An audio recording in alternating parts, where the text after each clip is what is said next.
Welcome to Shadows at Dusk. Dusk is not the end. It's the doorway between two worlds. A place where stories slip through, quiet, cold, and true. You've entered that space now, and what follows is meant for you. Stay in the shadow.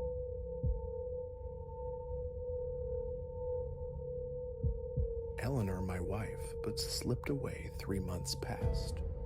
Yesterday, within the stifling confines of the attic, I unearthed her grandfather's clock. The impossibility lay here.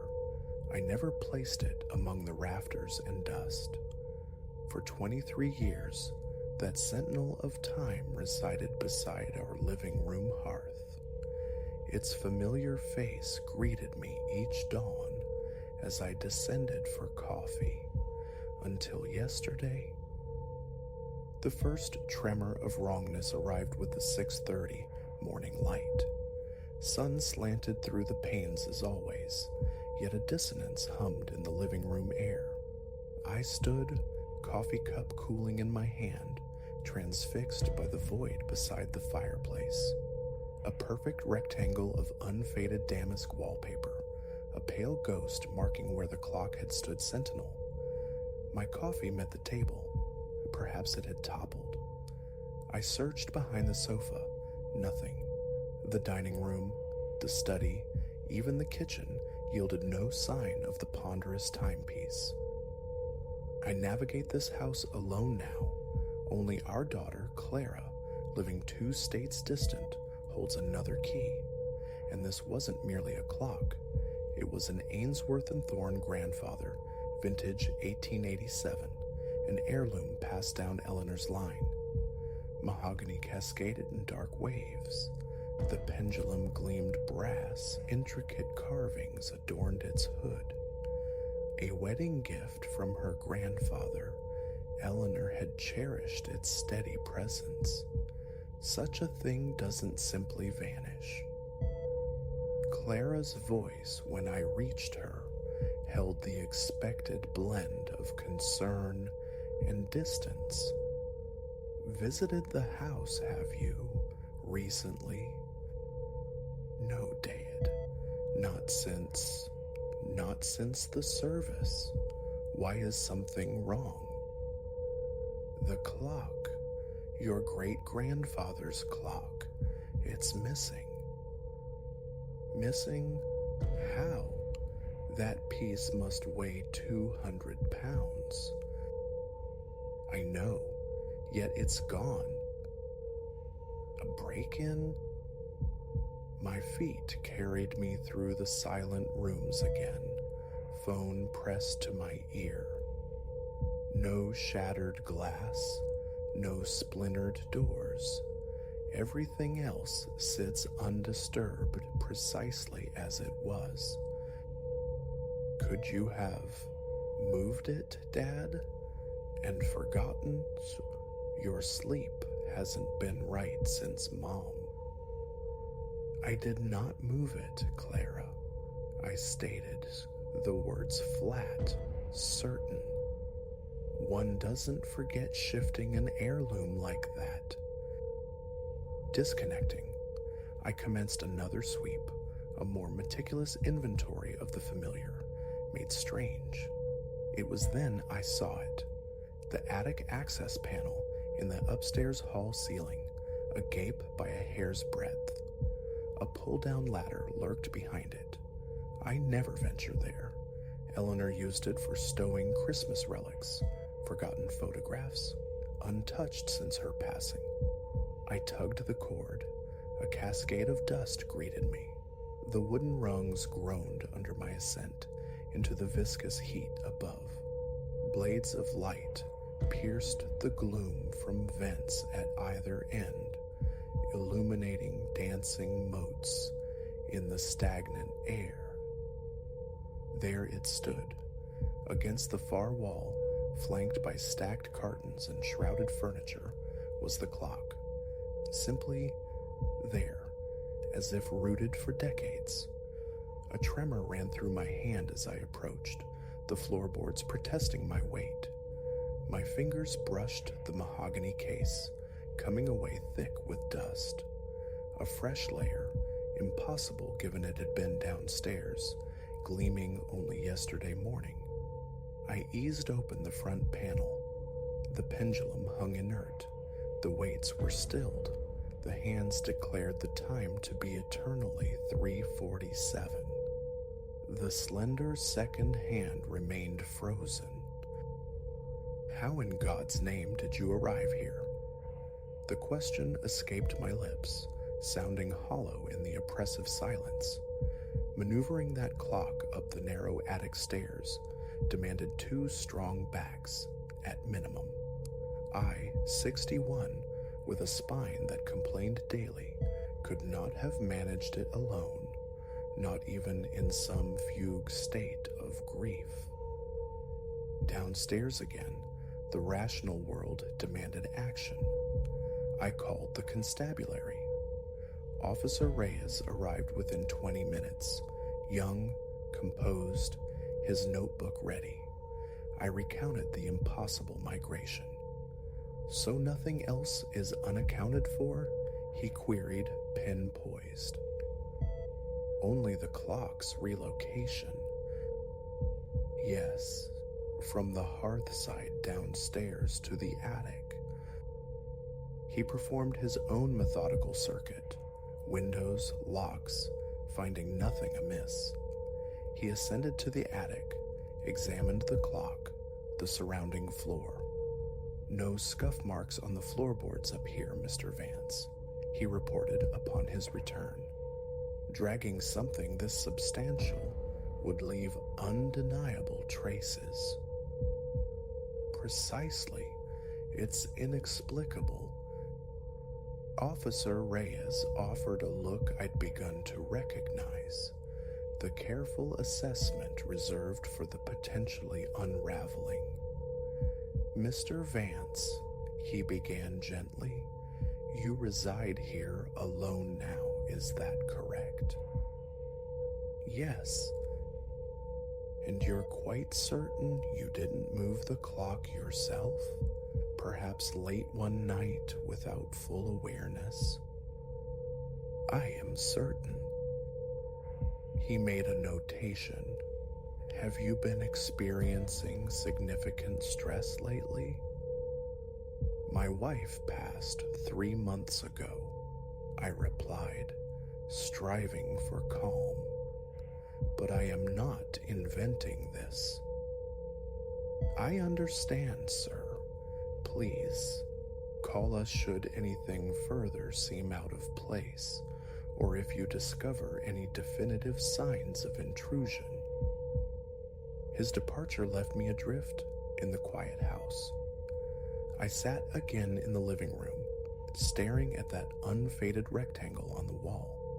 It gnawed at me. 23 years should have left a shadow, a subtle difference in hue between the protected space and the exposed wallpaper. Rising, I examined it closely.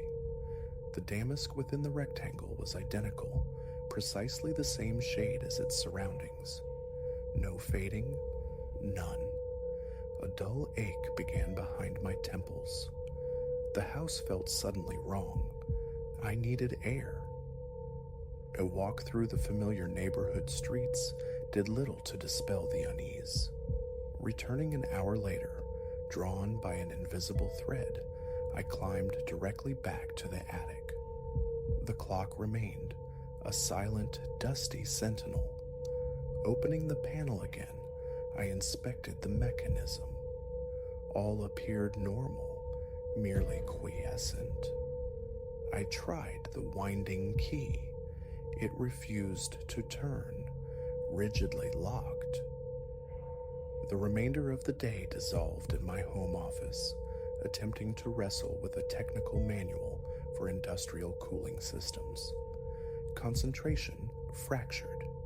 Every creak of the old house seemed amplified, my ears straining for sounds from above. Around 6 in the evening it came, a single resonant chime drifting down from the attic. I bolted up the ladder. The clock face remained fixed at 3:47, the pendulum motionless. Yet the sound had been undeniable. I stayed there for a full hour, watching, waiting. Silence reigned. No flicker of movement, no further sound. Eventually, hunger drove me downstairs. I microwaved a solitary lasagna, ate mechanically at the kitchen table, scrolling through meaningless news on my phone, a pantomime of normalcy. At 9:15, another chime echoed from above. This time, I ascended slowly, deliberately, phone flashlight cleaving the dimness, step by cautious step. The clock, still 3:47, pendulum immobile, dust undisturbed. From behind a stack of boxes, I retrieved a folding chair, setting it directly before the clock. If phantoms were to play, I would be their audience. Hours crawled by. The attic air grew chill. My phone read 11:52 p.m. My back throbbed from the unforgiving chair. Just as a weary resignation began to set in, the temperature plummeted further. My breath plumed visibly in the flashlight beam. Precisely at midnight, the clock chimed again, louder, clearer, and this time, the unfathomable occurred. The second hand moved, a minuscule, distinct twitch, from the 47-second mark to 48. Then stillness returned. I surged from the chair, pulse hammering against my ribs. Fumbling, I opened the clock's panel. The pendulum hung lifeless, yet the air within the case felt glacial, biting. "Eleanor?" I whispered, the name tasting strange, hopeful, terrifying. Silence answered. I reached out, touched the brass pendulum. It was so cold it almost seared my skin, a cryogenic burn. I snatched my hand back. Then my light caught something new on the inner wooden surface of the case. Faint scratches, raw, recent etchings in the dark wood.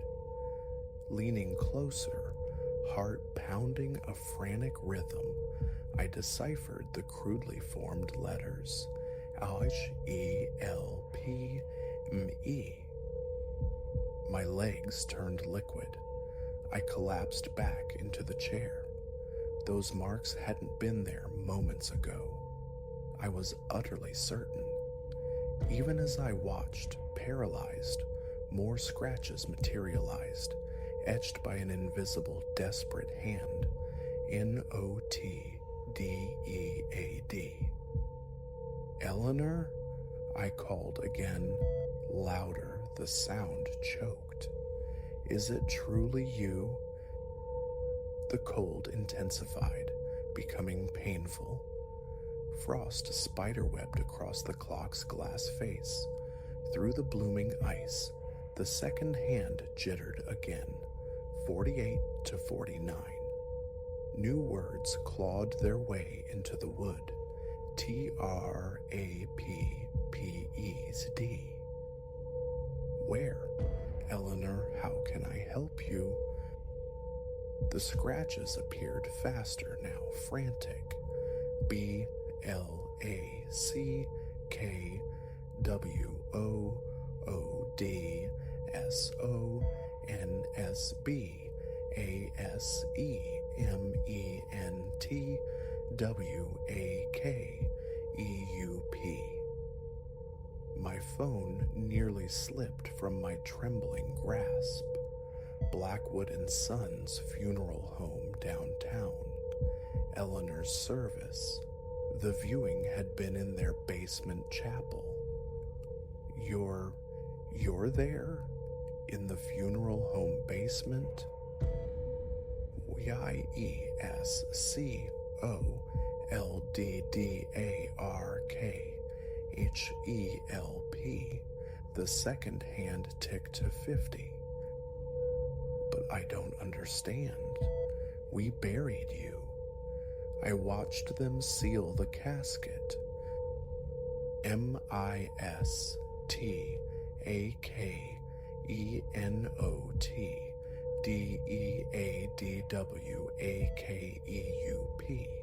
Ice crystals formed in my beard, the frigid air hurting my lungs. You're in a coma? They buried you alive? IESHURRY. The second hand advanced to 51. My mind raced, a maelstrom of horror and disbelief. Alive? Trapped? For 3 months? Impossible. Unless... When? When is this message from? Are you sending this from the past? VIEWINGHTSTILLTIMEHURRY. The viewing. 3 months ago, the night before the burial. Was I somehow receiving a desperate plea across time? The second hand crawled to 52. How can I know? How do I know this isn't madness? That it's you? FIRSTDATEBLUEDRESSCOFFEESPILLAUGHED. My heart had seized 25 years ago. Our first tentative date. Eleanor, radiant in a sapphire dress. My clumsy spill, coffee cascading down my shirt. Her unexpected laughter, warm and genuine. A sound that sealed my fate. She'd confessed later that was the moment. A story shared only between us. Oh God, Eleanor, it is you. HELPMEPLESASEHURRY. The second hand reached 53. I stumbled down the attic steps, fumbling for car keys.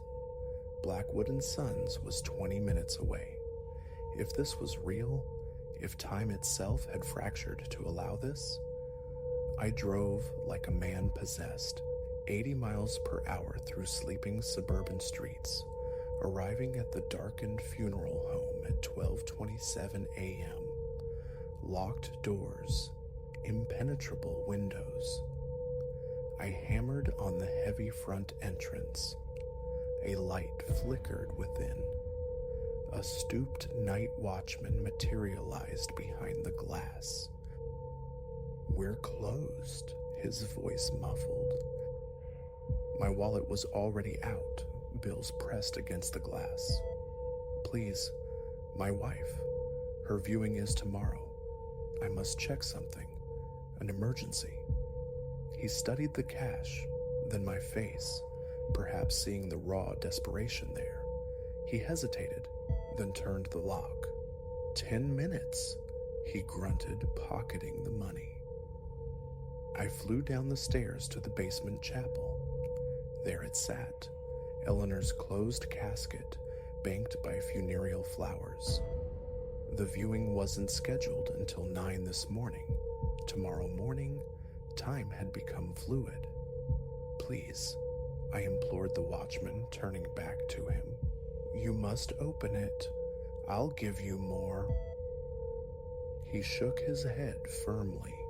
"Cannot do that, sir. Strict policy." I gripped his shoulders, my voice cracking. "She's alive. Perhaps a coma. Please, you must." He saw the frantic truth in my eyes, the sheer impossible conviction. After a long, agonizing moment, he sighed, producing a set of keys. The casket lid groaned open. Eleanor lay within, dressed in blue, pale, utterly still. I reached out, touched her hand. Cold, so cold. "But she's warm," I choked out, a different sensation beneath the chill. Underneath the cold, she feels warm. The watchman frowned, then pressed 2 fingers against her neck. His eyes widened in disbelief. "Holy," he breathed. There's a pulse." The ensuing hours were a frenetic sequence of paramedics, flashing lights, the sterile urgency of the emergency room. Doctors discovered a thread of a heartbeat, diagnosing a profound, rare coma that mimicked death with terrifying fidelity. They fought for her through the night. I sat numbly in the waiting room, watching the indifferent sweep of the wall clock's second hand past 3:47. At 6:23 a.m., a doctor emerged, face etched with fatigue and wonder. "Mr. Vance, your wife, she's awake." I ran. She lay in the hospital bed, impossibly pale, yet undeniably alive, her chest rising and falling, her eyes open, finding mine. "The clock," she whispered, her voice a fragile thread. "You received my message?"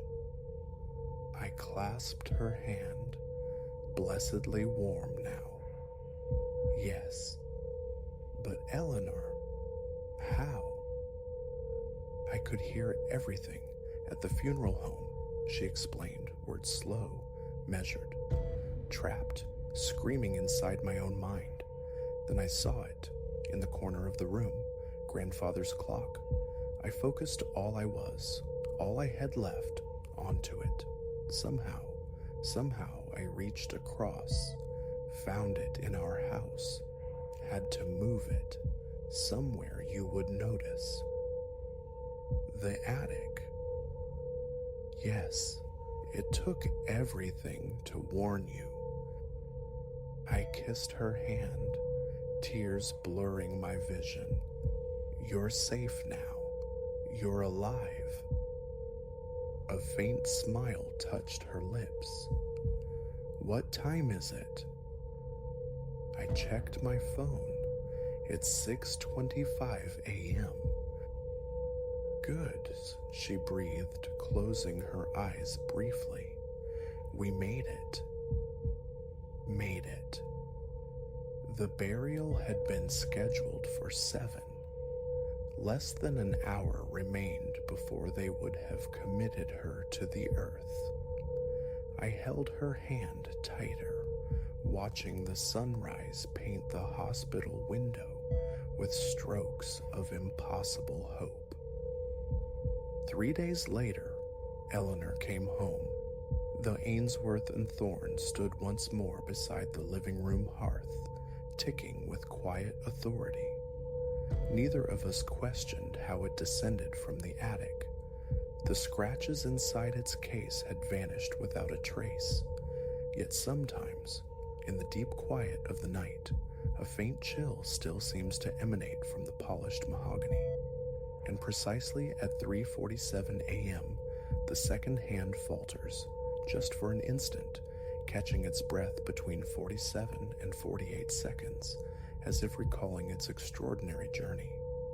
I don't mind that fleeting pause. It saved Eleanor. It returned her to me.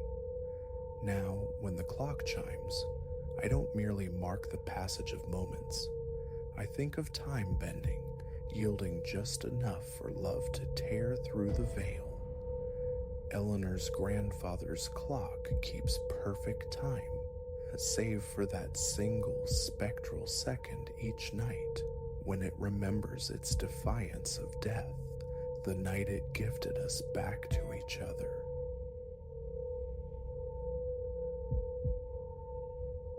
Memory clings to the heft of that oaken door, the first time my palm pressed against its unyielding grain. Late afternoon it was, the sun's final exhalations painting the cathedral's cracked visage in hues of weariness and time. My whole existence, I'd traced the perimeter of that edifice, its portals ever barred, its stained glass eyes dark. But that particular day, providence or negligence had left the main gate ajar, a dark invitation. A tremor ran through me, my pulse leaping like a startled bird. Elias, they called me, a man tethered to faith since boyhood, and the gravity emanating from within was undeniable, a siren song for the soul.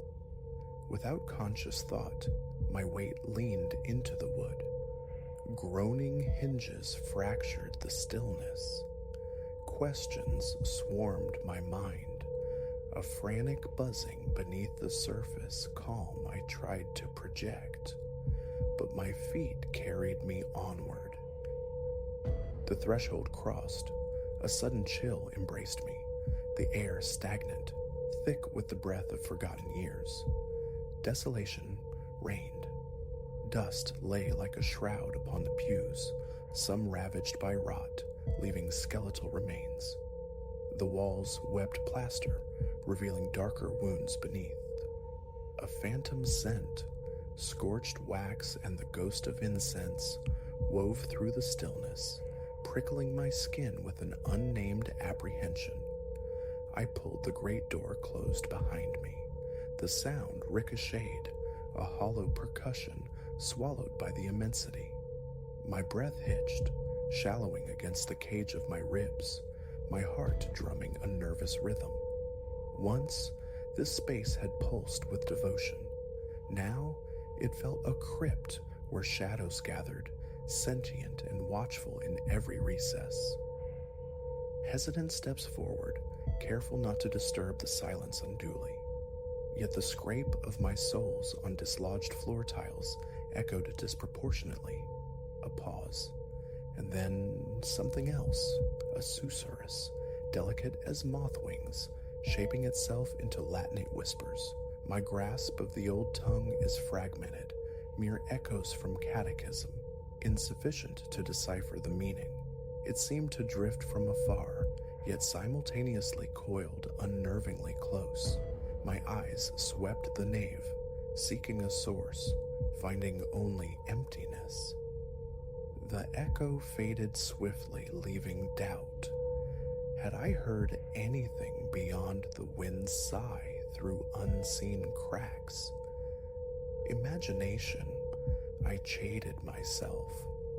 Only the wind. My gaze caught on a smaller door, tucked away, promising passage to a constricted hallway. Dimness clung there, punctuated by shattered light fixtures overhead. Along the walls marched a procession of religious portraits, frames chipped, their holy visages obscured by decades of grime. Here my footfalls sounded unnaturally loud, intrusive. I attempted to study the faces, but the gloom rendered them inscrutable masks. Onward I pressed, arriving at what appeared to be a side chapel, or perhaps an enclave for confession. Several wooden confessionals stood sentinel against the wall, their doors askew, hanging precariously. The air grew thick with the smell of mildew. The ancient wood groaned under the pressure of my mere presence. A clamminess bloomed on my skin, a shiver tracing my spine despite the warmth of my coat. Curiosity drew me to peer inside one booth. The penitent's seat, ripped velvet, stained papers scattered on the narrow shelf. Some were bleached illegible by time, others bore familiar Latin fragments, Domen, Miserere. A sudden, unexpected dread washed over me, the feeling of trespassing upon secrets not meant for mortal eyes.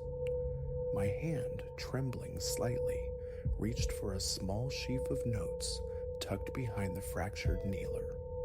Lines described apparitions near the altar, a luminous figure glimpsed in the periphery. Mentions of abrupt flashes of light, disembodied chanting, the sound of footsteps pacing empty aisles. One entry bore a date from decades past, etched in a shaky script. Another spoke of voices murmuring in the darkness, voices that whispered intimate knowledge of personal failings. My mouth turned to dust. A primal urge screamed to replace the pages, to flee, yet a deeper, more perilous curiosity held me fast. I read on. Recurring themes emerged. A presence within these walls that knew confessions yet unspoken, supplicants hearing their own secret shames whispered down the long, cold nave, the phantom touch of something unseen during prayer. My stomach clenched, nerves alight. My belief in the sacred had always been steadfast, but this felt aberrant. Not the tranquil hush of holiness, but something invasive, charged with an energy I could neither name nor comprehend. Carefully, I refolded the brittle papers, returning them to their hiding place. To take them felt like theft, like provocation. I left them undisturbed. Deeper I ventured, crossing the nave once more. My attempts at stealth were clumsy, my feet finding every loose stone, each scuff and stumble amplified in the vast chamber. Again, the whispers rose, faint yet undeniable, seeming to bleed from the very mortar and stone. I froze, held my breath, straining to listen. The murmuring ceased, replaced by a single, chillingly soft utterance. My own name, Elias. Tension locked my shoulders, sweat prickled my brow. Such familiarity in this desolate place felt profoundly wrong. Is anyone there? My voice cracked, swallowed by the void. Are you playing games? Silence answered, profound and absolute. I scanned the rows of pews, searching for any flicker of movement. A few benches creaked softly, protesting the passage of time, or perhaps settling under an unseen weight. My heart hammered against my ribs. Dropping behind a pew, I sought composure, peering between the dark wood slats. Nothing. Only dust and dereliction. Rising, a jolt shot through me as the few remaining overhead lights flickered violently, then died, plunging the cathedral into deeper gloom, relieved only by the weak luminescence filtering through the high stained glass windows. And then the soft Latin chant returned, more insistent now. I forced myself forward, feet drawn down the central aisle toward the altar. Dust coated its surface like gray velvet. The altar cloth, once pristine white, hung limp and stained. Candelabra tilted at drunken angles. The silence pressed in, a physical weight against my eardrums, a building pressure. Reaching out, my fingers brushed the altar's surface. Grime clung to my skin. The stone beneath was cold, pitted, ancient. The whispers surged again, louder now, tangling with the Latin. My name was woven through them, alongside words I recognized: confiteor, penitentium, confess, repent. My throat constricted, words failed me. Abruptly, a current of air sliced through the stagnant atmosphere. The door behind me remained shut, the high windows sealed, yet the breeze was palpable, ruffling my clothes, racing gooseflesh on my neck.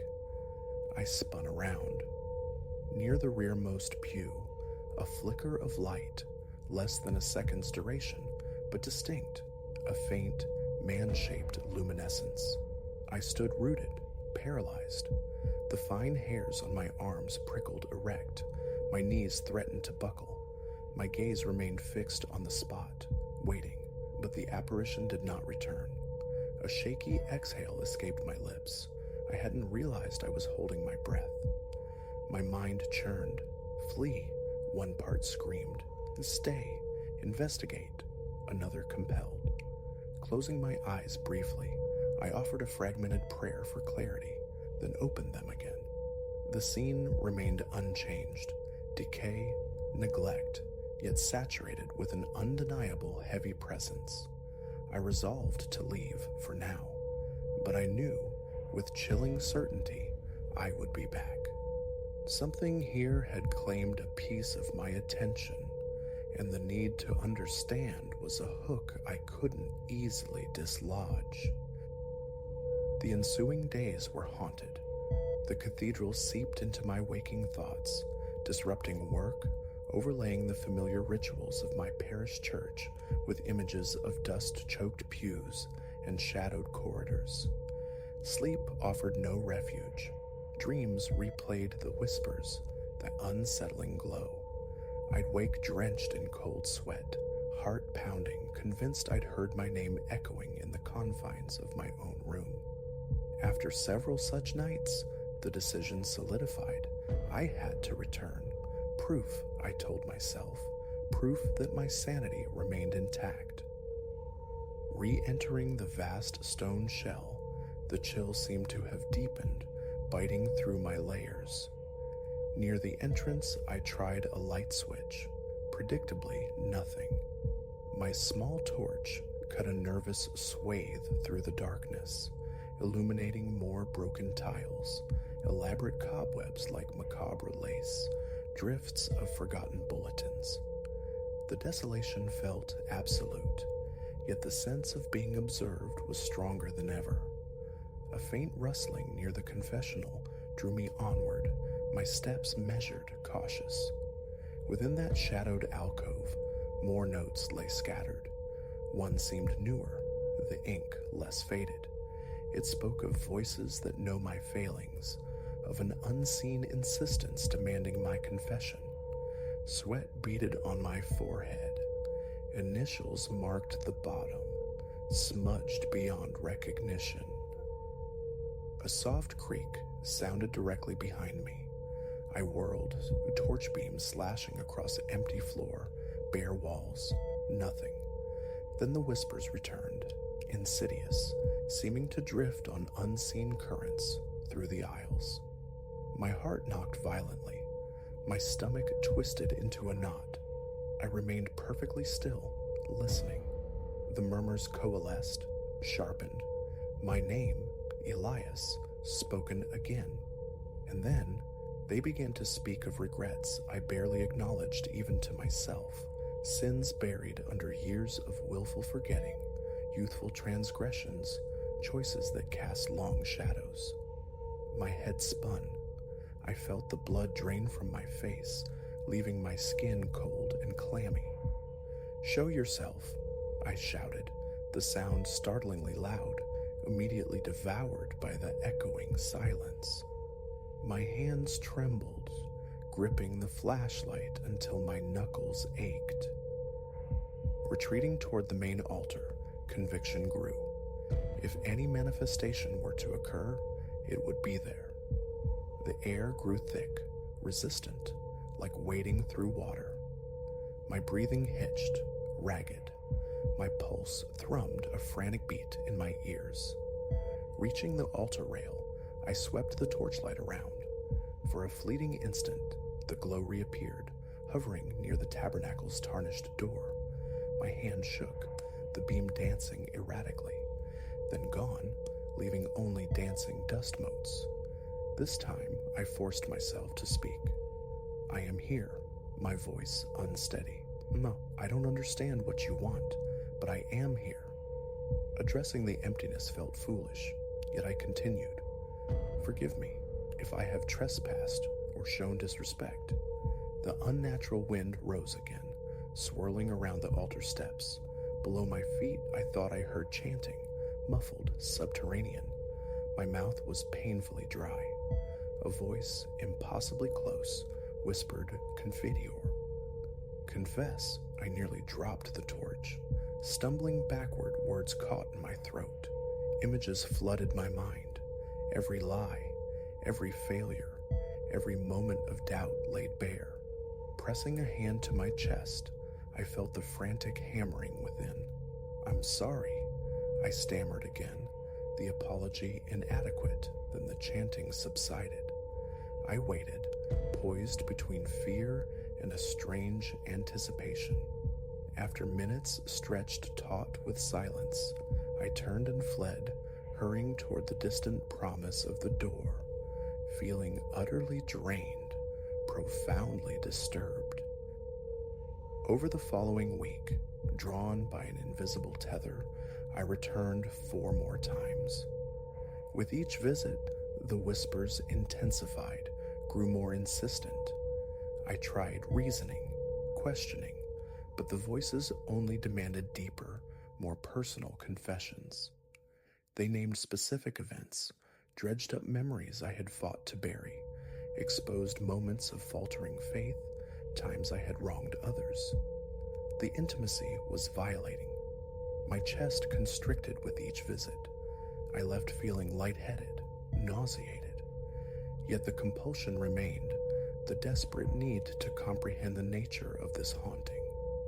By the fifth return, the cathedral itself felt subtly altered, almost sentient. Doors I distinctly remembered leaving open were now shut. Pews seemed minutely shifted from their previous positions. Footsteps echoed mine, always just behind me, vanishing when I turned. More notes appeared, tucked into hymnals, wedged in cracks, all chronicling experiences mirroring my own. Names called in the emptiness, fleeting glimpses of luminescence near the altar. No one described seeing a person, only the pervasive glow, the intrusive voices. My well-being eroded. Sleep was scarce, concentration shattered. Concerned friends inquired about my health. I deflected with lies about a lingering cold. Prayers in my own church brought no solace, my thoughts inevitably drifting back to the abandoned stone giant and its secrets. A chilling suspicion began to form that something resided there, something ancient and hungry, feeding on human guilt, targeting the fault lines in one's soul. I am not prone to seeing signs in every shadow, but the palpable effect this place exerted could not be denied. One final visit. I resolved it would be the last. I would say what needed saying, offer what was demanded, and then sever the connection. I chose late afternoon again, seeking the thin buffer of daylight against the encroaching night. A small crucifix rested heavy in my pocket. A thicker coat served as armor against a bone-deep chill. Stepping inside, the cold struck instantly, piercing fabric and flesh. The gloom was profound, the dying light barely penetrating the nave. I walked directly to the altar, stood before the dust-laden cloth, the canted candelabra. Forcing my gaze forward, my voice trembling, I began to speak. I confessed. Everything, every remembered transgression, every doubt that had ever plagued my faith, every secret shame. The words tumbled out, raw and unadorned, a stark inventory of my failings. Sweat slicked my palms.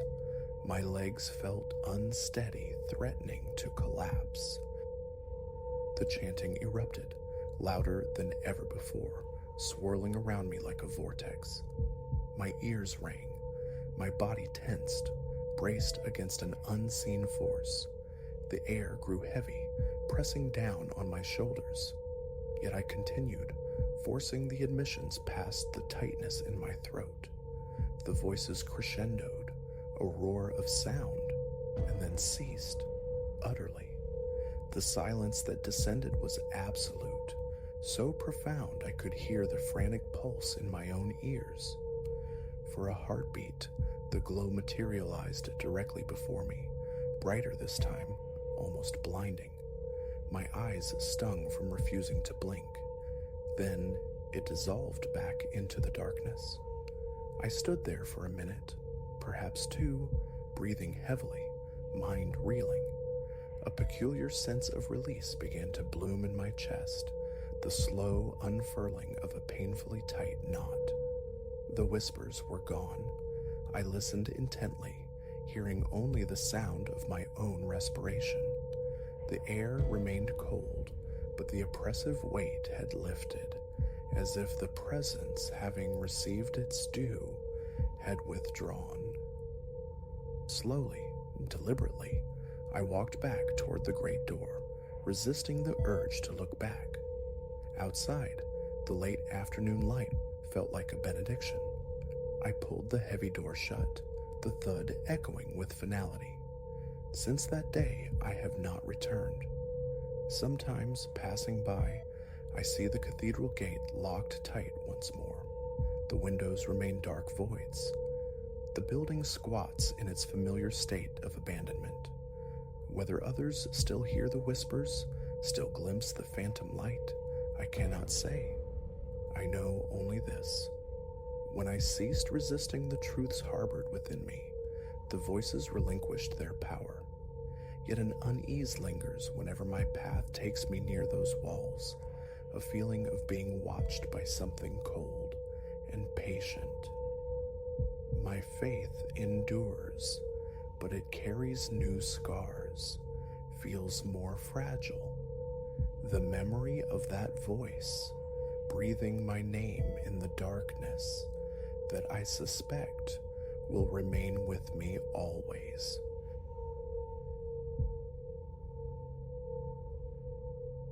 The city's heart pulsed around this cramped apartment, a location chosen purely for the promise of liberated minutes, shaving down the daily commute. Sleep, however, became the unexpected sacrifice. Proximity to work, I'd reasoned, would streamline existence. Instead, it gnawed at the edges of my mind. Initial days unfolded in a blur of cardboard and misplaced belongings, a forced settling in under the banner of a better routine. Then, the fourth night fractured the calm. A fire alarm shrieked from the corridor, a brutal siren song near 2:30 in the morning. I vaulted from bed, heart hammering against ribs, stumbling towards the door in a daze. Confusion warred with the primal certainty that this sound was wrong. Yanking the door open revealed only the dim hallway, vibrating with the ear-splitting clangor bouncing off aged plaster. No smoke, no scent of burning, just noise. After an eternity compressed into minutes, silence crashed back in. Morning found me seeking the building's custodian, a man they called the concierge, Mr. Karras. His explanation involved tentative wiring, an antiquated system, a shrug, a promise of repair. Trusting him was my first folly. The following night, the ritual repeated. Same time, same deafening cry, slicing through the dark. No fire, no reason. Clad in sleep clothes, I stood bewildered in the hallway's echo chamber. Annoyance curdled into unease. No other doors opened, peculiar. Surely the sound was inescapable. A tentative knock on my neighbor's door yielded only a sliver of light, a face peering out. He claimed ignorance, heard nothing, before the door clicked shut, a soft finality. This building breathes age through its thick concrete bones and heavy iron-framed windows. A persistent coolness haunts the corridors, indifferent to the season outside. Sound seems swallowed by the dense walls, a peculiar deadness muffling daytime footsteps. Yet the nocturnal alarm possesses a physical force, a vibration felt deep in the chest, impossible to ignore. How, then, could my neighbors feign oblivion? Daytime encounters yielded dismissive waves, murmurs of heavy sleeping or ubiquitous earplugs. Were they masters of denial or simply liars? By week's end, the alarm was a nightly tormentor, puncturing sleep somewhere in the desolate hours between 2 and 3. My eyes felt gritty, webbed with red veins. Sleeping aids offered no sanctuary. The sound pierced through. Renewed complaints to Mr. Karras met only his weary refrain. Faulty sensor. An electrician, he'd vow, would investigate.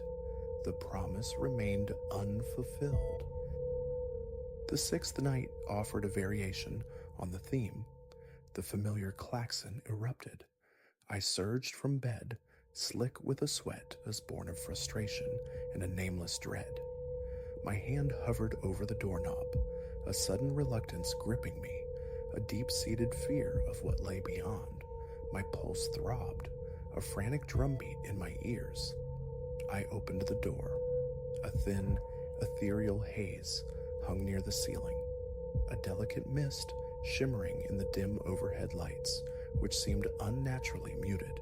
No smoke, no heat, just this strange vapor. Then, a presence. Down the corridor, near the fire extinguisher station, stood a figure, a silhouette, stark against the weak light, facing my way. Featureless, motionless. Instinct suggested a neighbor, perhaps checking the equipment. But as I took a hesitant step forward, the shape simply ceased to be. Not retreated, not moved, vanished, as if my blinking had erased it. Heat prickled my neck, my stomach plummeted. I stood frozen, gulping air, scanning the empty passage. Nothing. I walked towards the extinguisher, my footfalls loud in the sudden hush that followed the alarm's abrupt cutoff. The silence felt heavier, more menacing than the noise. The extinguisher felt cold, untouched. A tremor traced my spine. Retreating to my apartment, I bolted the door, slid the chain, and feeling utterly irrational, wedged a small table against it.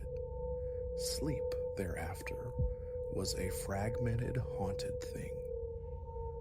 The next day, a small security camera found its perch outside my door, aimed down the hallway. Proof, I thought, for Mr. Karras. It recorded onto a simple memory card. A lunchtime test confirmed its function, a clear view of the corridor.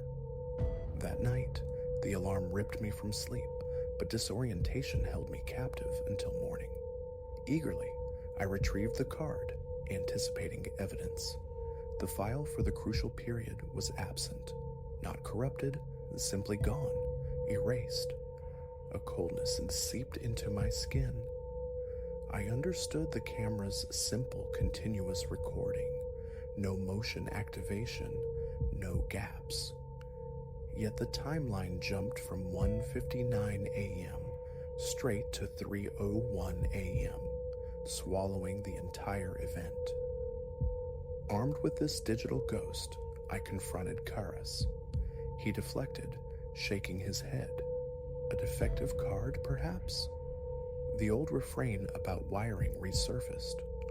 When pressed about other complaints, he conceded a few infrequent grumbles, nothing constituting a big deal. A nightly alarm wasn't a big deal. It defied logic. He seemed utterly unperturbed. I mentioned the silhouette, asked about the building's own surveillance. Hallway cameras, he stated flatly, weren't operational. Installation incomplete. Testing pending. Excuses layered thick as dust. Over subsequent days, I tried engaging other residents, faces glimpsed in passing. A few admitted hearing the alarm sporadically, once or twice, never nightly. One man denied hearing anything ever. Another professed ignorance of hallway alarms altogether. Questions about mist or figures drew blank stares, head shakes. Pushing further elicited swift subject changes or looks that questioned my stability. My door became a fortress, double locked, chain secured, a chair jammed nightly beneath the knob. Excessive, yes, but the pervasive wrongness demanded it. Each alarm triggered a visceral response, waking drenched in sweat, hands trembling, mouth parched. A constant low-grade panic. I'd fling myself from bed, check the peephole, or crack the door. Sometimes, the corridor was just a corridor, brightly lit, vacant. Other times, that faint mist lingered distantly. Twice more, I glimpsed the shape near the glowing exit sign by the extinguisher, but it dissolved the instant I tried to focus. Relocating my bed to the living room, farther from the door, proved futile. The sound permeated the walls regardless. One night, I resolved to stay put, lying rigid, staring at the ceiling as the alarm wailed. My heart raced, muscles clenched. After 5 agonizing minutes, silence fell. Then a faint rustling, like cloth dragging or soft footfalls just outside my door. Pressing my ear to the wood, I strained to hear. Not words, but something akin to shallow breathing, a whisper just below comprehension. Then, nothing. I confided in Leo, a friend from work. Stress-induced hallucinations, he suggested gently. He agreed to stay over, a witness to my nightly ordeal. At 2:10 a.m., punctual as ever, the alarm exploded. Leo shot upright from the couch, eyes wide. What the hell? We rushed the door. I pulled it open. Empty corridor, normal lights. The alarm shrieked for perhaps 30 seconds, then ceased. Leo looked at me, shrugged. No smoke, no smell, no. We stepped out. No haze, no silhouette, only the familiar, unsettling chill. He lingered another couple of hours before citing an early meeting and departing, conceding the alarm was weird, but perhaps just a glitch, unconvinced by its brevity that night. Another evening, I decided to preempt the event. Armed with a folding chair and a thermos, I stationed myself near the elevator bank around 1:45 a.m.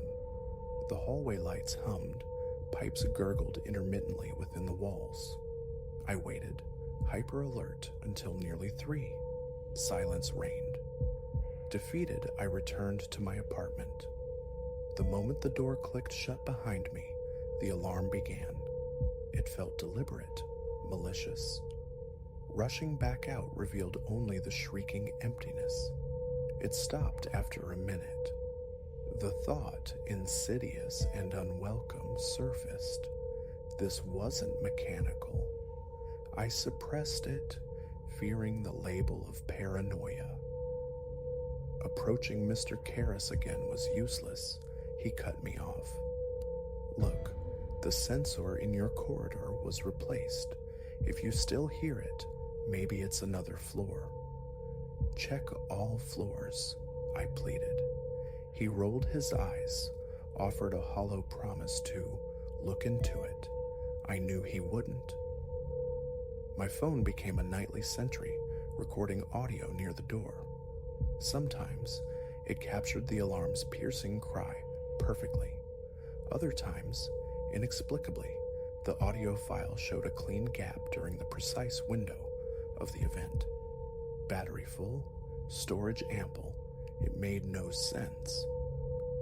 Calling the fire department felt like escalating things too far, risking neighborly ire and official hassle over a potential malfunction. Sleep dwindled further. I lay awake, anticipating the sound. Every creak became a prelude. Anxiety coiled in my chest long before 2 a.m., hands growing damp, a sheen of sweat prickling my skin. The feeling was absurd, yet undeniable. I missed the simple peace of unconsciousness. Around midnight one evening, a noise outside, metal scraping metal. Heart leaping, I peered through the peephole, only a sliver of dim hallway, a flickering overhead bulb. I held my breath, listening intently. The sound ceased. Trembling slightly, I opened the door. Empty. The fire extinguisher station, undisturbed. Back inside, locks secured, table wedged. The ritual felt less ridiculous each time. The next day, I attempted conversation with a neighbor down the hall. Had he seen anything unusual near the extinguisher? He regarded me as if I'd sprouted horns. "No idea what you're on about, mate. Never seen anything weird." The alarm? A headshake. "Sleep like the dead." He muttered about work and hurried away. A full month has bled away since I moved in. The alarm persists, 4 nights a week or more, reliably between 2 and 3. The haze comes and goes. The figure remains an ephemeral maybe. Neighbors are conversational brick walls. Mr. Karras avoids eye contact. Rearranging furniture yielded nothing but sore muscles. The camera continues its selective blindness, files vanishing into the digital ether. My door now bears 2 locks. A third feels imminent. When the shriek begins, I jolt awake, drenched, heart battering my ribs. I stand by the door, sometimes pressing my forehead to the cool wood, straining to hear footsteps over my own frantic pulse. I rarely venture out now. The potential glimpse of the inexplicable tightens my chest unbearably. I wait for the silence, then crawl back to sweat-damp sheets, stare at the ceiling, head pounding. Was this move a catastrophic error? Thoughts of breaking the lease flicker, tempting but daunting. The convenience remains. The hassle of another move looms large. Yet this existence, nightly shocks, phantom noises, spectral glimpses, is unsustainable. Exhaustion is a constant companion. My hands shake unlocking the door each morning. The relentless tension frays my nerves. I don't know the cause, elaborate prank, faulty system, or something stranger rooted in the building's old bones. I only know that each night I brace for the piercing sound. When it comes, the familiar cascade, hammering pulse, burning sweat, racing thoughts unanswered. I stand by my locked door, waiting for the silence, wondering if the silhouette watches from the hazy corridor. No one else sees, no one else hears. I am alone in this, ground down by sleeplessness and fear. Until I leave, I wake to the alarm, heart pounding, door secured, praying for a night it finally stays silent.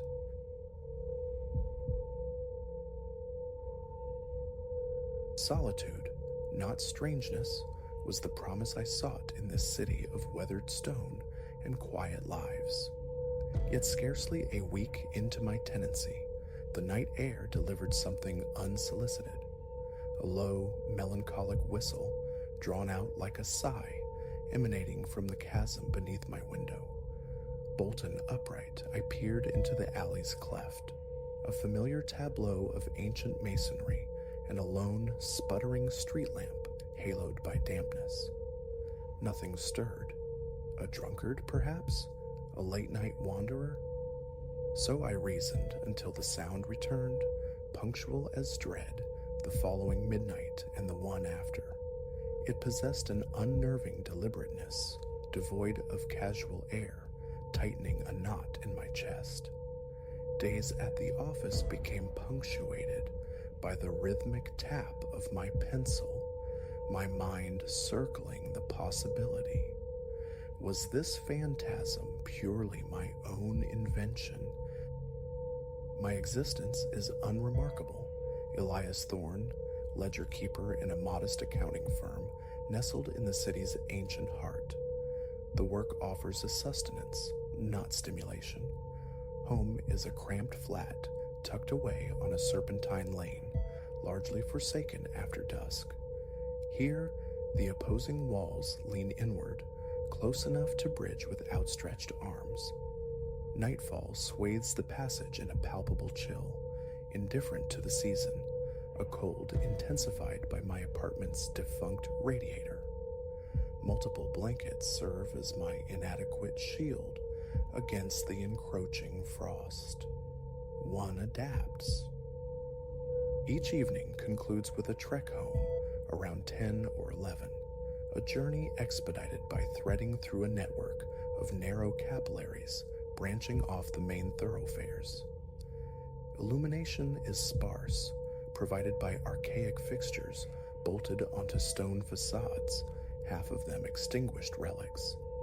My own footfalls become intrusions, amplified by the confining walls, echoing with an unnerving resonance that leaves me feeling starkly exposed. Roughly 2 weeks after the whistle first pierced my quietude, a new sensation emerged, the prickle of unseen eyes. Midway down some shadowed cut-through, the nape of my neck would ignite, my pulse hammering against my ribs. A swift pivot invariably revealed the same stark emptiness, constricting walls, perhaps a stray feline investigating refuse bins, or the scurry of a rat, but never a human form. Once I attempted stealth, sliding my soles across the flagstones, straining to catch another's tread. Silence answered, profound save for the distant, rhythmic drip from a corroded downspout. This utter stillness coiled around me, more menacing somehow than any overt sound. I ventured a mention to a colleague, a man named Davies.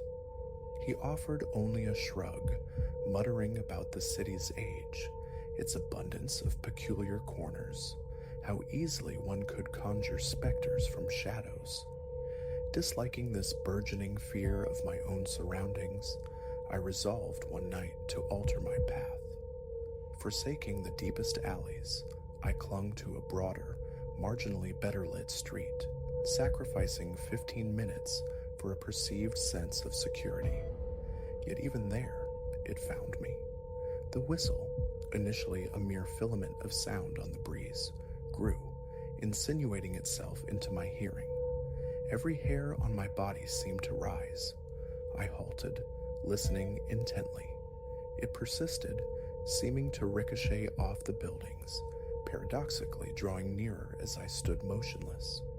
The sheer wrongness of it, that simple, low-pitched motif repeating its mournful phrase, was deeply unsettling. A glance over my shoulder yielded nothing. My eyes scanned the periphery, probing for a shadow, a figure lurking near a corner. Emptiness greeted me. With conscious effort, I propelled myself forward, reaching my building's entrance only to fumble with the key, my hands betraying a tremor I couldn't suppress. Sleep offered no refuge. My thoughts churned. Images flickered behind my eyelids, a derelict figure leaning heavily on a stick, whistling from just beyond sight, a hooded stalker drifting through the lanes, purpose unknown. Melodramatic fantasies, perhaps, yet the whistle itself felt undeniably real, a truth my own taut nerves confirmed. The bed felt glacial that night, my gaze repeatedly drawn to the window, scanning the void below. Around 3 a.m, I fancied I heard faint footfalls, though sleep might have been blurring the edges of reality. Morning found me depleted, dark crescents etched beneath my eyes. Davies inquired about late-night television binges. I offered no correction. Days later, a fragile courage coalesced within me.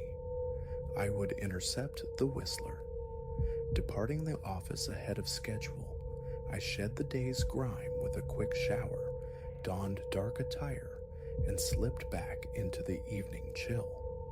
I positioned myself near my doorway, pressed against the damp, cool stone. The ground beneath felt uneven. The air hung thick with the scent of mildew and old refuse. An hour crawled by, my muscles aching from stillness. Then it began, the familiar, elongated note, originating deeper within the alleyway labyrinth.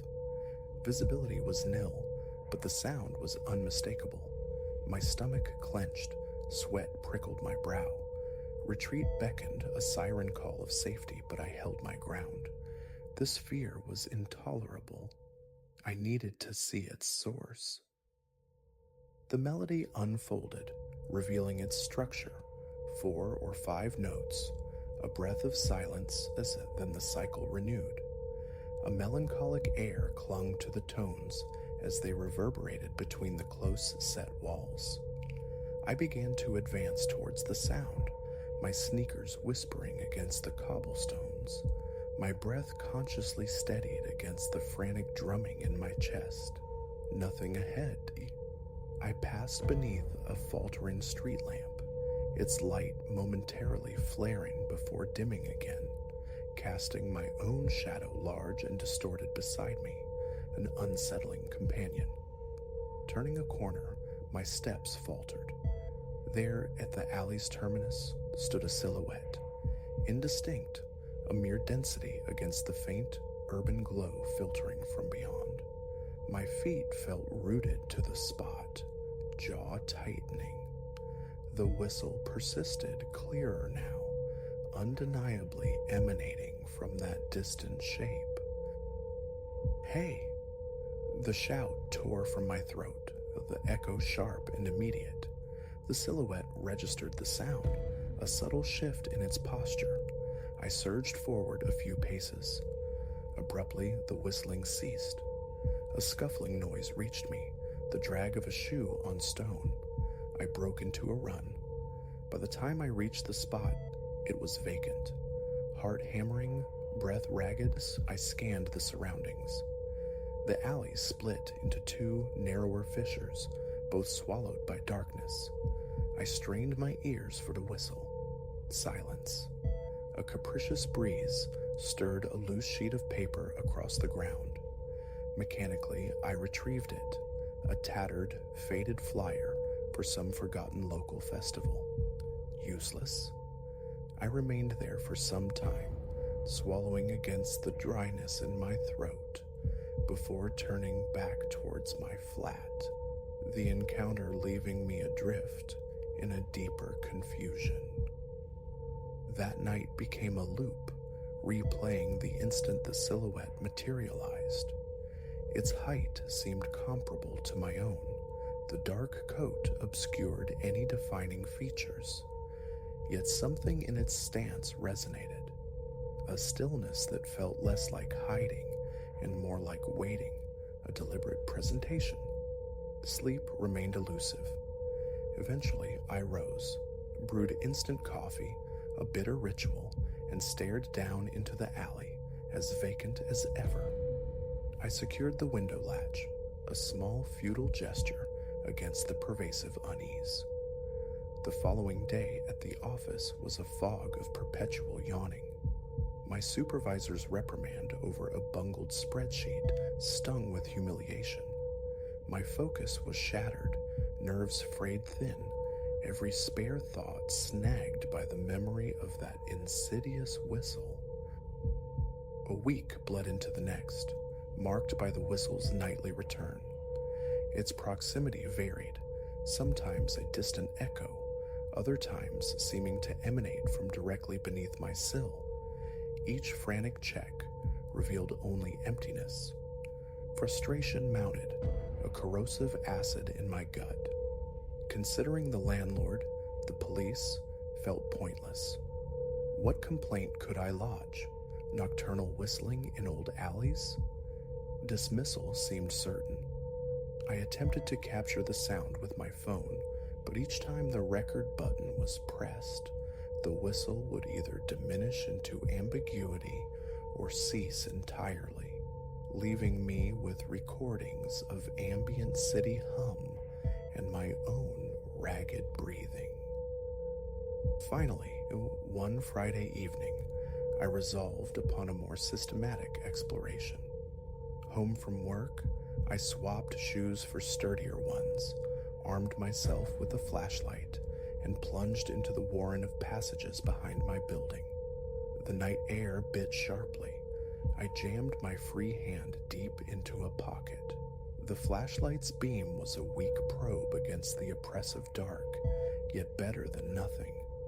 I navigated the twists and turns, stepping over slick puddles and scattered debris, pausing intermittently to listen, straining for that first telltale note. After perhaps half an hour, it reached me, seemingly originating from an alley abutting a small, deserted courtyard. I moved towards it, caution warring with a desperate curiosity, the blood pulsing insistently in my temples. I emerged into a cramped courtyard hemmed in by towering stone flanks. A single, unsteady lamp in one corner cast a meager glow upon a battered wooden bench. Here, the whistle resonated more strongly. I scanned the space, trying to triangulate the source. My footfalls crunched on loose gravel near the bench. Suddenly, soft steps sounded just behind me. I spun around, flashlight beams slashing through the dark. It grazed a fleeting outline before the figure darted behind a low, retaining wall. Pursuit was instinctual, my lungs burning. Reaching the corner, I found only shadows. My light swept the ground, gritty paving stones, a scattering of dead leaves, no discernible prints. Heart pounding, I stood utterly still, listening for the whistle. It had evaporated once more. A profound chill traced its way down my spine. I switched off the flashlight, plunging myself into darkness, hoping my eyes might adjust, might catch some furtive movement. I waited, my own breathing unnaturally loud in the stillness, the scent of damp stone and ancient moss filling my nostrils. My fingers felt slick around the flashlight's casing. After a minute, or perhaps longer, bathed in silence, I reignited the beam and slowly retraced my path. No sight, no sound disturbed the quiet. It was nearly 2 a.m. when I finally regained my apartment, collapsing onto the couch, every muscle screaming with accumulated tension. Morning arrived with a stiff neck and the residue of fear. Over potent coffee at my small table, I mentally dissected the previous night's events. Weariness settled deep in my bones. This city, I mused, hoarded its secrets within crumbling facades, forgotten tunnels, sealed chambers, and derelict houses. Local lore whispered of phantoms and buried fortunes, tales I'd always dismissed as fanciful distractions. Now, I found myself entangled in a narrative I couldn't decipher. The persistent whistle, the fleeting silhouette, the unnerving sense of being observed. It all felt intensely personal, directed. In the days that followed, I attempted denial. Returning from the office, I'd immediately fill the apartment with music, a bulwark against the sounds beyond my walls. Occasionally, through the melodies, I thought I detected faint, whistling undertones, but I fiercely told myself it was auditory illusion, phantom echoes born of stress. A persistent ache settled in my stomach. Colleagues remarked on my pallor. I mumbled excuses about poor sleep. Their suggestions of a weekend escape were politely deflected. I couldn't leave. Some stubborn part of me needed resolution, needed to understand. The feeling of powerlessness was intolerable. One evening, traversing the familiar alley towards my front door, the whistle returned. This time, however, it possessed a different quality, softer, less insistent, almost hesitant. My body seized with reflexive tension. I turned the key, slipped inside, but paused, holding the door ajar, listening. A quiet scraping sound on the pavement outside, heartbeat accelerating. I stepped back out, eyes sweeping the narrow passage. The ancient street lamp hummed its electric drone. A moth danced erratically in its glow. Then, near a corner, perhaps 30 feet distant, I discerned a nebulous shape. Tentatively, I advanced a few steps. The shape stirred. It resolved into a human form clad in dark clothing. The whistle recommenced, low and clear. My mouth felt instantly dry, hands trembling. Shout? Flee? Confront? Indecision paralyzed me. "Stop this!" My voice emerged thin, cracking under the strain. The figure moved, stepping slightly forward. For a fraction of a second, under the dim light, I thought I glimpsed a face, unreadable, indistinct, definitely male. He halted, seemed to regard me for a long moment, then turned deliberately away. He proceeded down the alley without a backward glance, the whistle trailing behind him like a fading signature. I stood frozen, stunned. Then the paralysis broke. I ran after him, heart slamming against my ribs. Rounding the corner, I caught a final glimpse as he melted into another unlit passageway. I sprinted, legs unsteady beneath me. Reaching the entrance to the passage, I found only emptiness. No receding footsteps, no lingering whistle, just the cold, indifferent stone. The pressure in my chest felt immense. I realized I was gasping for breath. Returning to my apartment felt like walking through water. Sleep was impossible that night. I sat vigil by the window, attuned to the night. Sporadically, faint wisps of the whistle drifted through the air, reminders of his continued presence. My mind didn't conjure elaborate fears or theories anymore, just the stark facts. He was real. He was agile. He navigated these labyrinthine alleys with an intimacy I lacked. And this wasn't over. Why me? Was I the sole target? Questions without answers circled endlessly. Dawn brought a leaden ache behind my eyes. My reflection stared back, hollow-cheeked, eyes bloodshot. This existence, a cycle of fear and exhaustion, was unsustainable. Yet the thought of flight felt like surrender, allowing him, whoever he was, to drive me from my home. This city, despite its oppressive closeness and shadowed corners, was where I'd chosen to be. No alternative beckoned, so a decision hardened within me. I would continue the search. I would haunt the alleys as he haunted me. I would listen for that mournful tune. Face to face, I would demand an explanation. The conclusion remained shrouded, but hiding was no longer an option. I sensed it deep within me.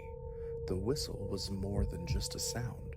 It was a cipher, intrinsically linked to these ancient stones, these serpentine paths. Unraveling its secret became imperative. Until then, vigilance would be my watchword, my feet planted firm, my nerves honed. Should he reveal himself again, I would not turn away. The running was finished.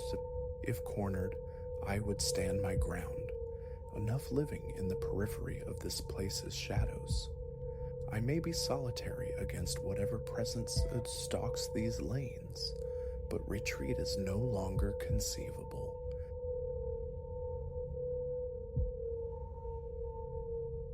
The mire-stained tracks halted precisely at my threshold, as though their maker had dissolved into the morning mist.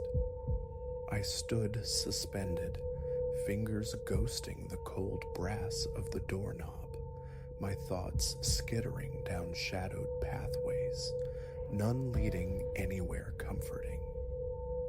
It was meant to be a Tuesday like any other. I recall the autumn air, sharp against my skin, as I stepped onto the porch for the morning paper. Dawn bled across the horizon, stretching the skeletal shadows of the leafless maples over the lawn. That's when I registered them. A sequence of deep, wet earth impressions marching up my flagstone walk. A trivial thing, initially. Perhaps the delivery boy, careless with puddles. But stooping for the rolled newsprint, I saw the scale. Not the scuff marks of youth. These were vast, heavy gouges pressed deep, their stride unnaturally long, suggesting haste or something else entirely. My gaze traced their path, an icy tendril curling around my spine as their destination became undeniable, my own front door. Yet the strangeness amplified there. The prints ceased absolutely at the bristled welcome mat. Whoever, whatever had made them, had simply stopped existing at that spot. I scanned the periphery, half expecting a figure lurking within the gloom beneath the ancient oaks bordering the property. Silence answered, save for the distant thrum of the awakening city. With a tremor in my hand, I turned the key, slipped inside, and instantly threw the deadbolt. The house breathed its usual quietude, undisturbed. Every object sat in its familiar place from the night before. I tried to dismiss the prickling unease, blaming it on sleeplessness, perhaps too many late-night films noir. A potent brew of coffee seemed the antidote, the ritual a hopeful anchor to the mundane. But seated at the kitchen table, my eyes kept flicking to the front window. The muddy prints remained, stark, irrefutable evidence against my self-diagnosis of fantasy. A certainty settled over me. I was being observed. Work was unthinkable. The notion of leaving the house, a physical impossibility. I phoned in sick. The day dissolved into a restless patrol, room to room, testing locks, peering through slivers in the blinds. By midday, the pendulum swung back. Surely I was amplifying shadows. I craved proof, tangible validation that my mind wasn't fraying. Then recollection surfaced. The security cameras installed a year prior following a spate of local burglaries. The initial vigilance had long faded, but now gratitude surged for that past self's caution. My laptop hummed to life, fingers unsteady as I navigated the security software, motion-activated recording. If anything had approached, the digital eye would have captured it. Starting from the previous evening, I sped through hours of nocturnal stillness. Trees swayed, clouds drifted. As the timestamp neared midnight, I slowed the playback, leaning in. Nothing. Only the occasional sweep of headlights painting the street. Onward, 1 o'clock, 2. Stillness reigned. My coffee cooled, forgotten. Just as doubt began to crystallize, at precisely 3:17 a.m., movement flickered at the frame's edge. My breath hitched. A figure materialized on the screen. Grainy night vision obscured specifics, yet its stature was immediately apparent, unnervingly tall, far exceeding human norms. Its locomotion was wrong, a gliding, disjointed drift across the lawn that defied natural mechanics. Heart hammering against my ribs, I pressed closer to the display. It advanced toward my door, movements sharp, almost spastic. It paused upon the welcome mat, utterly immobile for a span that stretched into an eternity. Then, between one frame and the next, it was gone. There, not there, vanished. Rewind, play, again. The sequence held. No artifact of light, no digital hiccup. The figure had simply ceased to be. I leaned back, the chair creaking in the silence, my brain struggling to stitch the impossibility into the fabric of reality.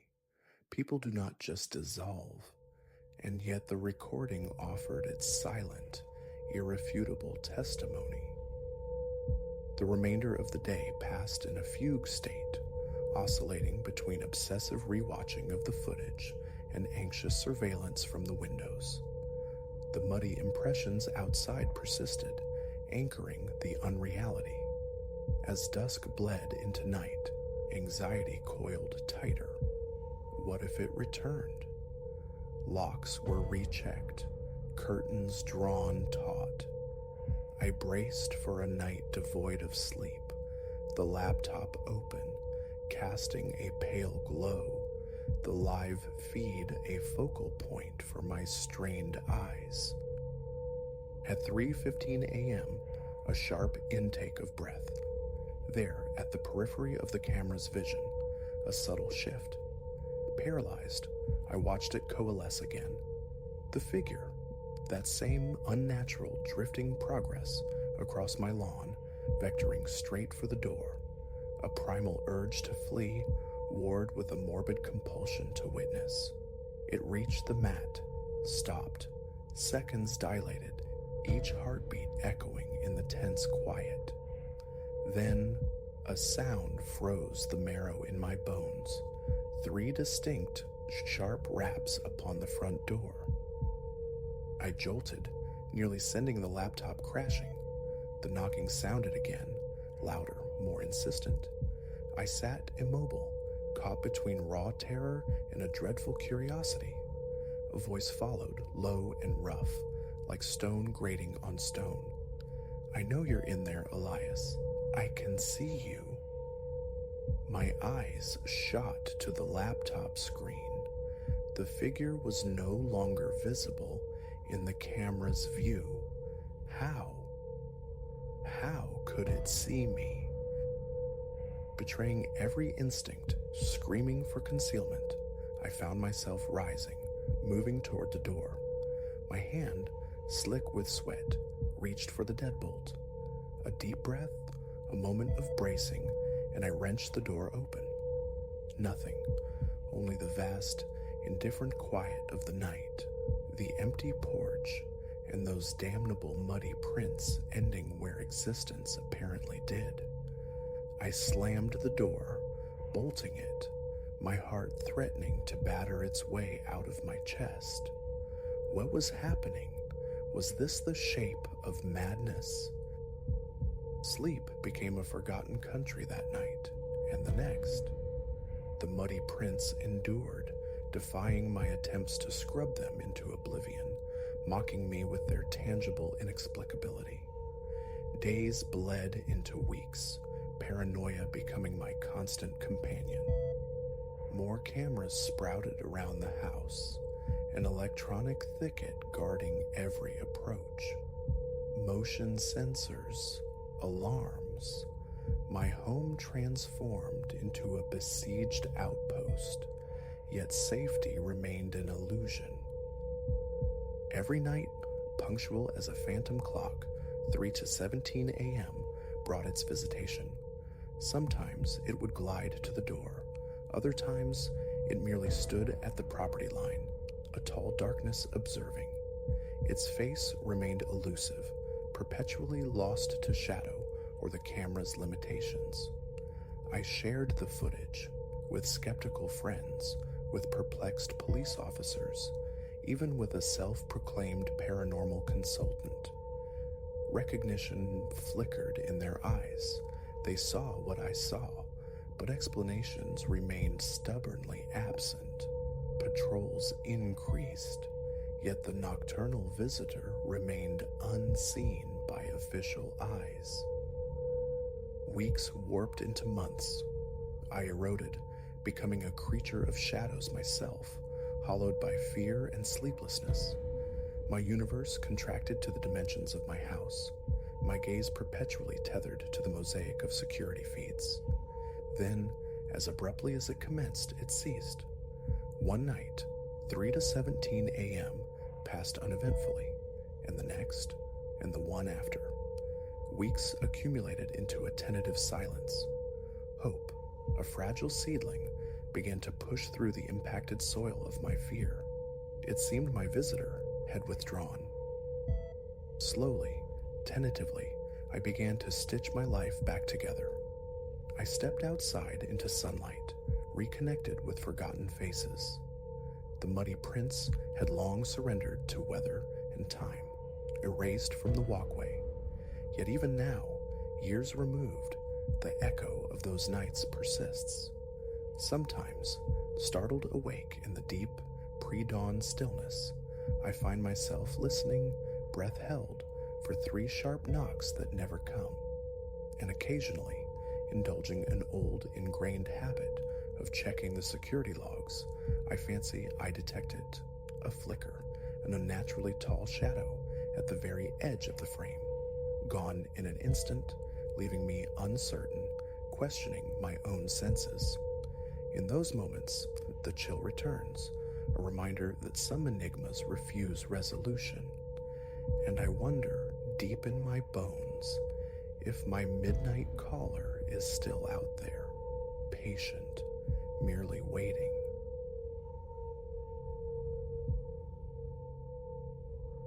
A phantom coldness persists, tracing the vertebrae of my spine as I sit here, wrestling the unsteady rhythm of my own breathing. Even at this moment, the venerable architecture of this house seems to contract around me, whispering secrets just beyond comprehension. Solitude has been my companion these past weeks, ever since Aunt Maeve's passing bequeathed this pile to me. A dubious inheritance, it felt initially. The structure was ancient, burdened by decades of quietude, yet I envisioned restoration, resale, release. No other kin had shown the slightest claim, but tonight, a palpable charge electrifies the stagnant air within these rooms, an awareness, sentient and observant. Here I linger, breath held captive in the upper hallway near the attic's threshold. Memory drifts back, unbidden, to the evening's discovery. That mask, fashioned from pallid ceramic, its visage a blank canvas save for the ghostly filaments of pigment encircling its vacant orbits. I recall the precise instant my fingers made contact. An unnatural warmth radiated from the surface. As my touch skimmed its cheek, a visceral shiver coursed down my spine, leaving a knot of nausea tightened low in my gut. I unearthed it from a dilapidated cardboard sarcophagus secreted behind a hulking wardrobe in the attic's gloom. The cloying perfume of decay hung heavy up there, wood rot mingling with the stale breath of enclosed spaces. My ascent had been purely exploratory, a hunt for forgotten heirlooms, or perhaps fragments of my aunt's sequestered history. Shoving aside strata of jaundiced newsprint and dust-laden doilies revealed it, that bleached face staring sightlessly skyward, half interred in detritus. Why I retrieved it remains elusive, curiosity perhaps. It possessed the melancholic allure of antique shop curios, crazed glaze, time-stained edges. Yet a disquietude resided in the stark simplicity of its features, mere hollows for eyes, a subtle convexity hinting at lips. Following that peculiar jolt upon first touching it, I attempted nonchalance. I transported it downstairs, affixing it to the living room wall, a potential accent amidst the house's existing clutter of relics. Yet as twilight deepened into evening, a dissonance grew. Each passage past the living room doorway brought that unnerving impression of metamorphosis in the mask's expression. Nothing overt, no leering grin nor thunderous scowl, but subtle reconfigurations in the map of its fissures. Near midnight, I found myself arrested before it. In the absence of electric light, lunar rays illuminated a spiderweb lattice of hairline fractures sprawling across the ceramic. These lines coalesced into something akin to a twisted smile, a mirth too faint for certainty, yet my pulse hammered a frantic tattoo against my ribs. Enough, I resolved. I grasped the mask, attempting to dislodge it from its perch, but it clung stubbornly, as if the hook itself resisted. Unwilling to risk breakage or further fray my nerves with sudden noise, I abandoned it and retreated upstairs, seeking oblivion in sleep. Still, an agitated energy thrummed within my skull. The instant I extinguished the bedroom lamp, a sound drifted from below. A stifled chuckle, low and coarse, as though filtered through layers of dense textile. I froze, breath caught, straining against the ensuing silence. Old plumbing, perhaps? A wind-driven branch scoring the siding? Rationalizations warred with the tightening vice in my chest, the undeniable sensation of being watched. Sleep eventually claimed me, though it was a turbulent, unremembered passage. I surfaced sometime in the dead hours, 3, maybe 4 in the morning, throat parched, heart galloping. An ache throbbed in my neck. Fumbling for the bedside lamp, I blinked against the sudden glare, and then I saw it. The mask, reposing mere inches from the bed, placed with an almost gentle precision. My stomach lurched. I knew with chilling certainty I had left it downstairs. No one else resided here. Tremors seized my fingers as I reached tentatively towards the cool ceramic once more. My hand recoiled instinctively. Swallowing thickly, I retreated, pressing myself into the headboard's embrace. Had I walked in my sleep, descended and retrieved it in some somnambulant fugue? The thought slicked my skin with cold sweat.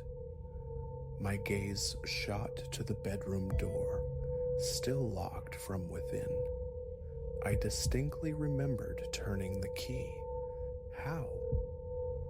Too unnerved for further sleep, I endured the remaining darkness, sitting bolt upright, ears straining against the profound hush of the house, a silence so complete I could almost hear the surge of my own blood. The mask lay supine on the floorboards, its network of cracks perpetually forming that subtle, mocking grin. For hours I observed it. It remained inert, yet I couldn't dispel the conviction that it was waiting. Dawn's thin light, slicing through the inadequate curtains, lent me the resolve to handle it again. My hand quivered as I carried its weight back downstairs. The living room presented its usual tableau: dated furnishings, a musty rug, the ineradicable scent of damp timber. I positioned the mask on the coffee table, then sat opposite, scrutinizing it in the pale morning illumination. The fractures seemed more pronounced now, tracing intricate patterns around the eye sockets. Prolonged focus conjured a semblance of personality behind the vacant stare. It felt as though the mask were appraising me. Answers were imperative. I sifted through the archival drifts in the study.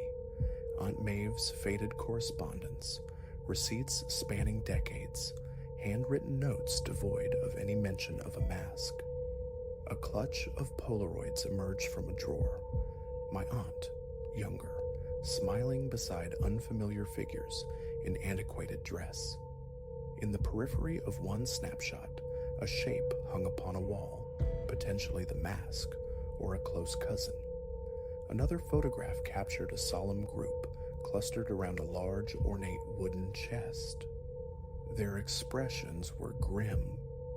The mask wasn't visible, yet an intangible connection resonated, unprovable but deeply felt. I tried to suppress the rising anxiety. Lunch was a mechanical process, chewing slowly, the food tasteless. The mask maintained its vigil on the coffee table, visible from my kitchen seat. It was like having company, an intrusive guest, perpetually silent yet relentlessly staring. Clearing my throat felt unnaturally loud, expecting an echo that never came, only that taut stillness. As dusk began to bleed through the windows, the tension coiled tighter in my chest. Decision made. Fetching a spare sheet from a linen closet, I draped it over the mask, the fabric settling, swallowing the eerie grin. Out of sight, out of mind, a desperate mantra. Perhaps escape was possible tomorrow. Find a buyer incurious about provenance. Upstairs, I braced for another protracted night, limbs leaden. Reading proved futile, my gaze repeatedly snagged by the doorway, anticipating a soft scrape, a smothered giggle. Eventually, darkness was summoned. I lay rigid, some heart thumping. For several minutes, blessed quiet reigned, no noises, no shifting phantoms. Just as a fragile hope for sleep began to bloom, I heard it again, that muffled laughter. I bolted upright, breath snared. It sounded nearer this time, just beyond the door. Flashlight clutched, I crept into the hallway, bare feet eliciting groans from the ancient floorboards. Downstairs, the living room swam in dimness. The sheet I had employed as a shroud was gone, folded with unnerving neatness upon an armchair. The mask hung again upon the wall, though my memory held no record of returning it there. Its fissures had deepened, converging into a manic rictus. I trained the flashlight beam upon it, my hand trembling so violently the light danced. Then I witnessed it. The mask's surface seemed to ripple, a subtle undulation beneath the glaze, as though its ceramic skin harbored life. I stumbled backward, colliding with a side table, sending a vase crashing to the floor with a muffled thud. Panic surged. Breathe slowly, think clearly. Could I take it outside, bury it, shatter it into oblivion? No. The mere thought induced a visceral clenching. Some primal instinct warned that destruction offered no solution. It desired something. I could feel the emanation of its want. The mask yearned to be worn. The notion was grotesque, yet it adhered persistently. If I yielded, what then? Would my own identity dissolve behind that porcelain leer? My palms grew slick. I reached towards it, determined to force a conclusion. As my fingertips brushed its edge, a distinct pulse, like a fragile heartbeat, thrummed through my palm. I gagged, recoiling, my knees threatening betrayal. An odor arose, reminiscent of burnt dust and brittle paper. I fled to the kitchen, desperate for recourse, calling someone who would lend credence to such a tale. The phone line offered only a crackle of static. I slammed the receiver down, choked by frustration and fear. Breath tore through my lungs in ragged bursts. The house itself felt altered now, the ambient temperature plummeting. My reflection in the microwave's dark glass revealed a pallid face, eyes wide with terror.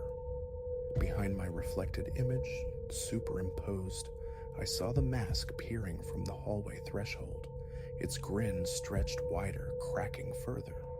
The sound of ceramic flakes drifting to the floor mimicked the snap of tiny bones. My throat constricted. I spun around. The hallway stood empty. Yet turning back to the reflective surface, it reappeared, closer still. A game. My stomach churned. This had to cease. Stealthily, I returned to the living room. The mask hung, deceptively placid, upon the wall, blank and inanimate beneath the dim lamplight. I stood directly beneath it, sweat tracing paths down my temples. Reaching up, I pressed my fingertips against its surface. The crazed lines felt like scar tissue. Slowly, carefully, I lifted the mask from its hook. My entire frame shuddered violently.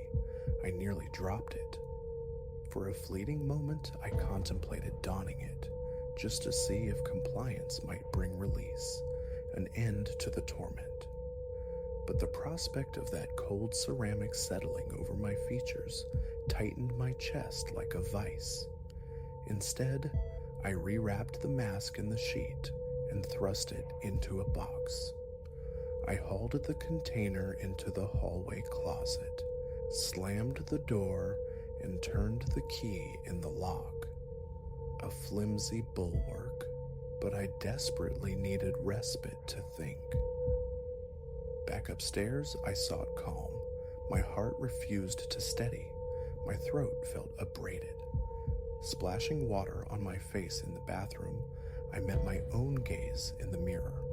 My eyes looked altered, subtly unfamiliar. The skin around them seemed tauter, as if manipulated by invisible threads. For an electrifying second, I swore I perceived faint, hairline cracks etched near my temples, ephemeral but undeniable. I touched the spot. They vanished. Imagination, I insisted. Stress. Returning to the bedroom, I locked the door, then shoved the heavy dresser against it for added security. Outside, the wind rose, scraping skeletal branches against the window pane. I fought thoughts of muffled laughter, of shifting smiles. Exhausted, I collapsed onto the bed. Yet, as my eyelids drifted shut, a soft, scraping sound emanated from within the room. My throat seized.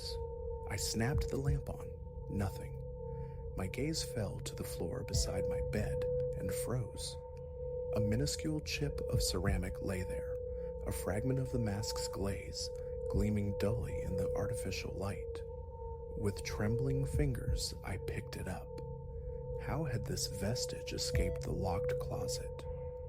My reflection in the darkened bedroom window captured my attention, revealing something else, the faint outline of a grin playing across my own mouth, a rictus not my own, a muscular contraction I did not consciously command.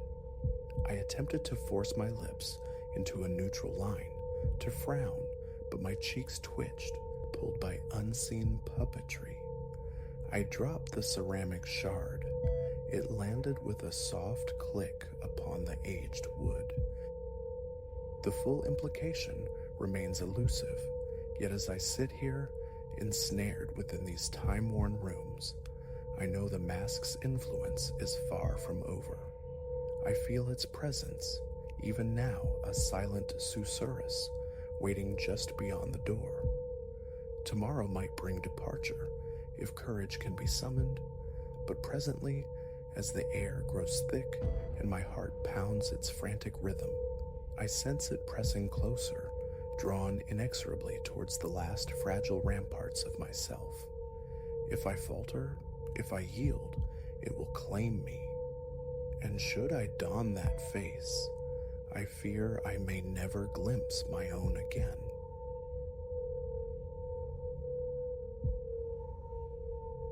The utter quiescence struck first, not the tranquil quiet of deep woods, but a vacuum where birdsong ought to have echoed, where the breeze should have whispered through pine needles.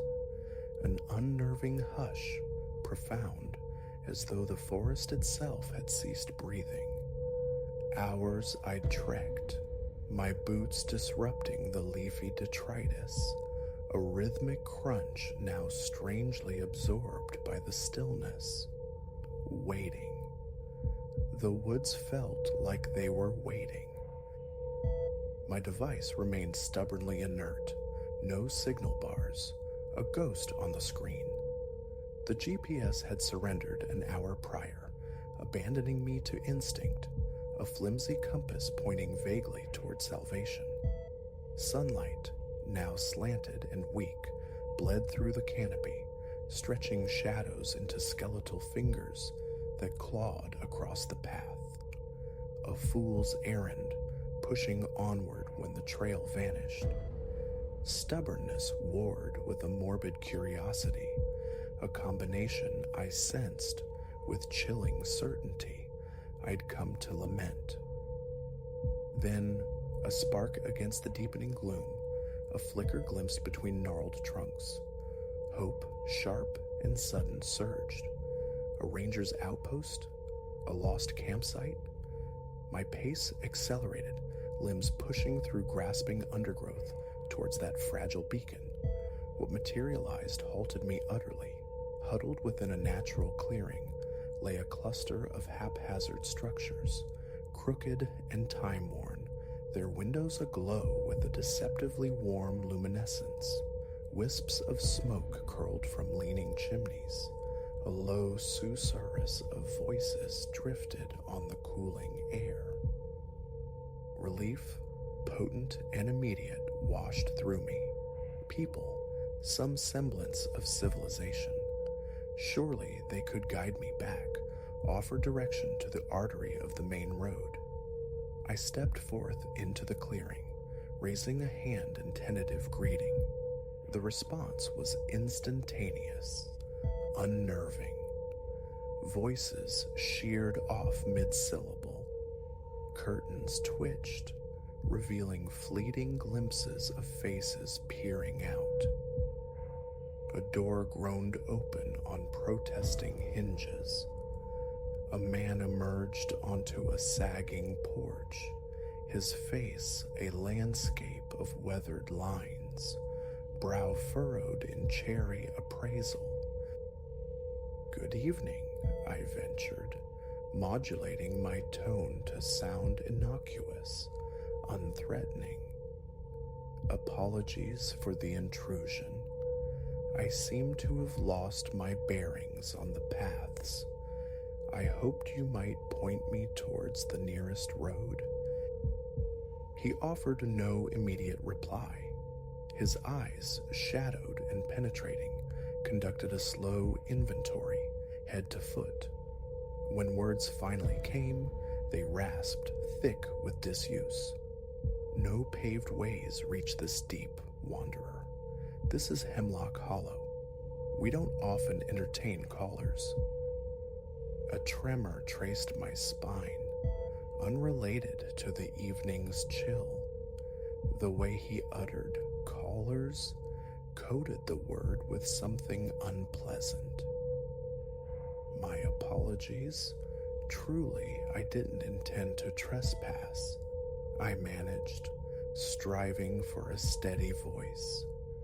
"If you could just provide directions to the closest town, I'll impose no further." His frown intensified. "Closest town's a hard journey from here, nights closing in fast. Unsafe, these woods after dark." As if summoned, a distant ululation split the air, raising the hairs on my nape. It resembled no wolf, no coyote of my experience. The man appeared to reach a conclusion.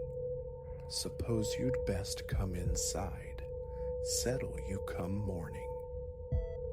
A primal urge screamed to decline, to pivot and plunge back into the darkening forest. Yet logic countered. Lost, night falling, unknown predators stirring. That way lay madness, perhaps worse. Reluctantly, I inclined my head, following him toward one of the larger, more substantial buildings. As we crossed the clearing, more figures emerged silently from shadowed doorways. They observed my passage with an unnerving blend of suspicion and morbid interest, their faces hollow-cheeked and pallid in the dying light. Small children peeked from behind adult legs, their eyes wide, unblinking pools. Within, the air hung thick, dimly illuminated by flickering oil lamps that cast dancing shadows upon walls papered in faded, indeterminate florals. The furniture possessed an ancient quality, heirlooms worn smooth by generations. Wood smoke mingled with another scent, subterranean and faintly cloying, defying identification. "Name's Silas," the man stated, gesturing toward a scarred wooden table. "This is my wife, Morwen." A gaunt woman with streams of gray hair gave a curt nod from her station by the hearth. Her gaze remained fixed on me as she methodically stirred a cast-iron pot suspended over the low flames. "I'm Alara," I offered, forcing a strained approximation of a smile. "Thank you for your kindness." Silas emitted a non-committal grunt. "You'll bide here tonight. Come dawn, we'll address getting you back to whence you came." The urge to argue, to insist on immediate departure felt futile. I was, for the present, reliant on their dubious charity. Morwen ladled a portion of stew into a chipped earthenware bowl, setting it before me. The aroma, surprisingly rich, provoked a sharp pang of hunger.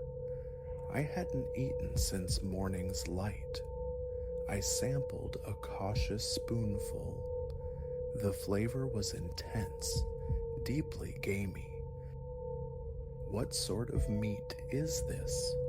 I inquired, partly to fracture the oppressive silence.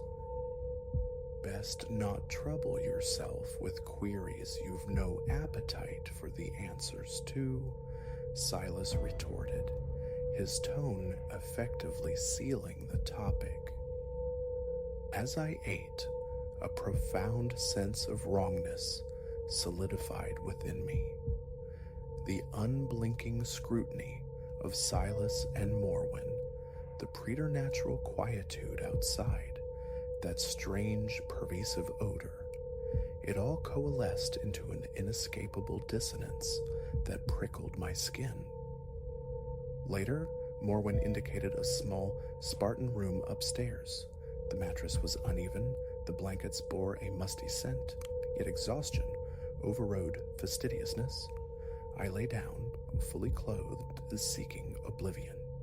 Sleep must have claimed me, for I surfaced abruptly, adrift in unfamiliar darkness. A moment's disorientation, then the day's events flooded back. The hike, the disorientation, the discovery of Hemlock Hollow. A sound from below snagged my attention. Voices, hushed but urgent, seeped upwards through the floorboards. Edging towards the window, wary of betraying my wakefulness, I peered cautiously down. Moonlight bathed the clearing, revealing a gathering. Figures cloaked in long, dark robes stood assembled, their faces obscured by deep hoods. Silas occupied the center, arms uplifted, intoning words in a guttural language utterly foreign to my ears. My heart hammered against my ribs, witnessing the arcane rite. What unholy sanctuary had I blundered into? Suddenly, one hooded head snapped upwards, gaze locking directly onto my window. I dropped instantly, heart seizing, praying I hadn't been perceived. I remained crouched, scarcely drawing breath, for an eternity measured in heartbeats. When I finally risked another glance, the clearing stood deserted under the indifferent moon. Sleep became an impossibility. Every creak and settling groan of the ancient structure jolted me. With the first tentative fingers of dawn probing the gloom, my resolve crystallized. Escape. I eased the door open, each protesting squeal of the hinges an agony. The house remained profoundly silent as I descended the stairs, my pulse a frantic drum against my throat. The front door was within reach when a voice, chillingly calm, spoke from behind. Leaving so soon? Slowly, I turned. Silas stood at the stairs' foot, his eyes gleaming unnervingly in the dimness. I thought I'd make an early start, I stammered, hand hovering near the door latch. He advanced a step. Poor manners, departing without farewell, particularly after glimpsing matters not meant for outside eyes. Ice flooded my veins. I saw nothing. I lied, the tremor in my voice betraying me. Please, I just wish to go home. He shook his head, a slow, deliberate negation. Regrettably, that path is closed. You understand, Hemlock Hollow has traditions for dealing with outsiders privy to our ways. I didn't linger for elaboration. Wrenching the door open, I fled, feet pounding the packed earth, sprinting for the sanctuary of the trees. Shouts erupted behind me, the unmistakable sounds of pursuit giving chase. Blindly, I crashed through the undergrowth, branches lashing my face, treacherous roots conspiring to trip me. That alien cry from the previous night echoed again, closer now, imbued with a terrifying, hungry eagerness that resonated deep in my bones. How long I ran, I cannot say. Lungs burned, legs turned to leaden weights, yet raw terror propelled me onward. The sounds of the hounding gradually receded, though I dared not slacken my pace. A persistent certainty lingered.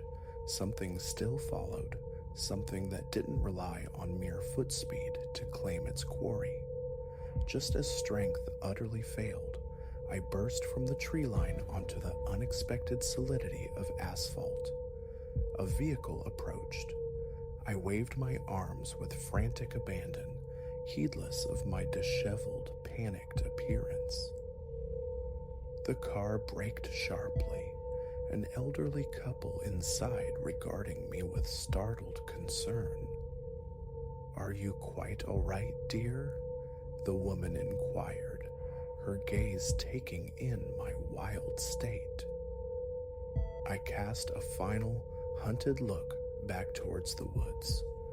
No figures emerged, yet I felt unseen eyes tracking me from the shadowed interstices between the trees. "Please," I gasped, breath tearing at my throat. "I need to leave this place. Can you drive me to the nearest town?" After a fractional hesitation, they consented. I tumbled into the back seat.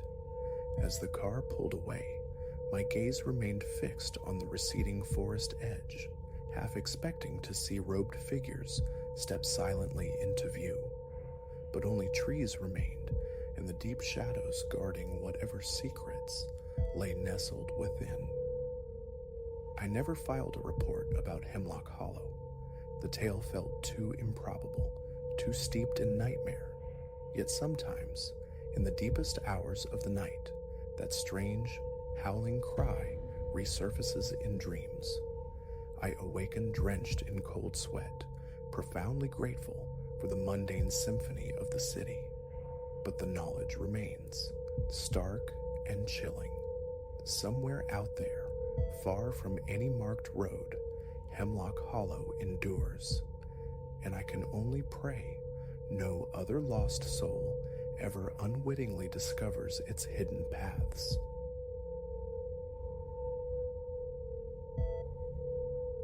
The apparition occupied my kitchen chair.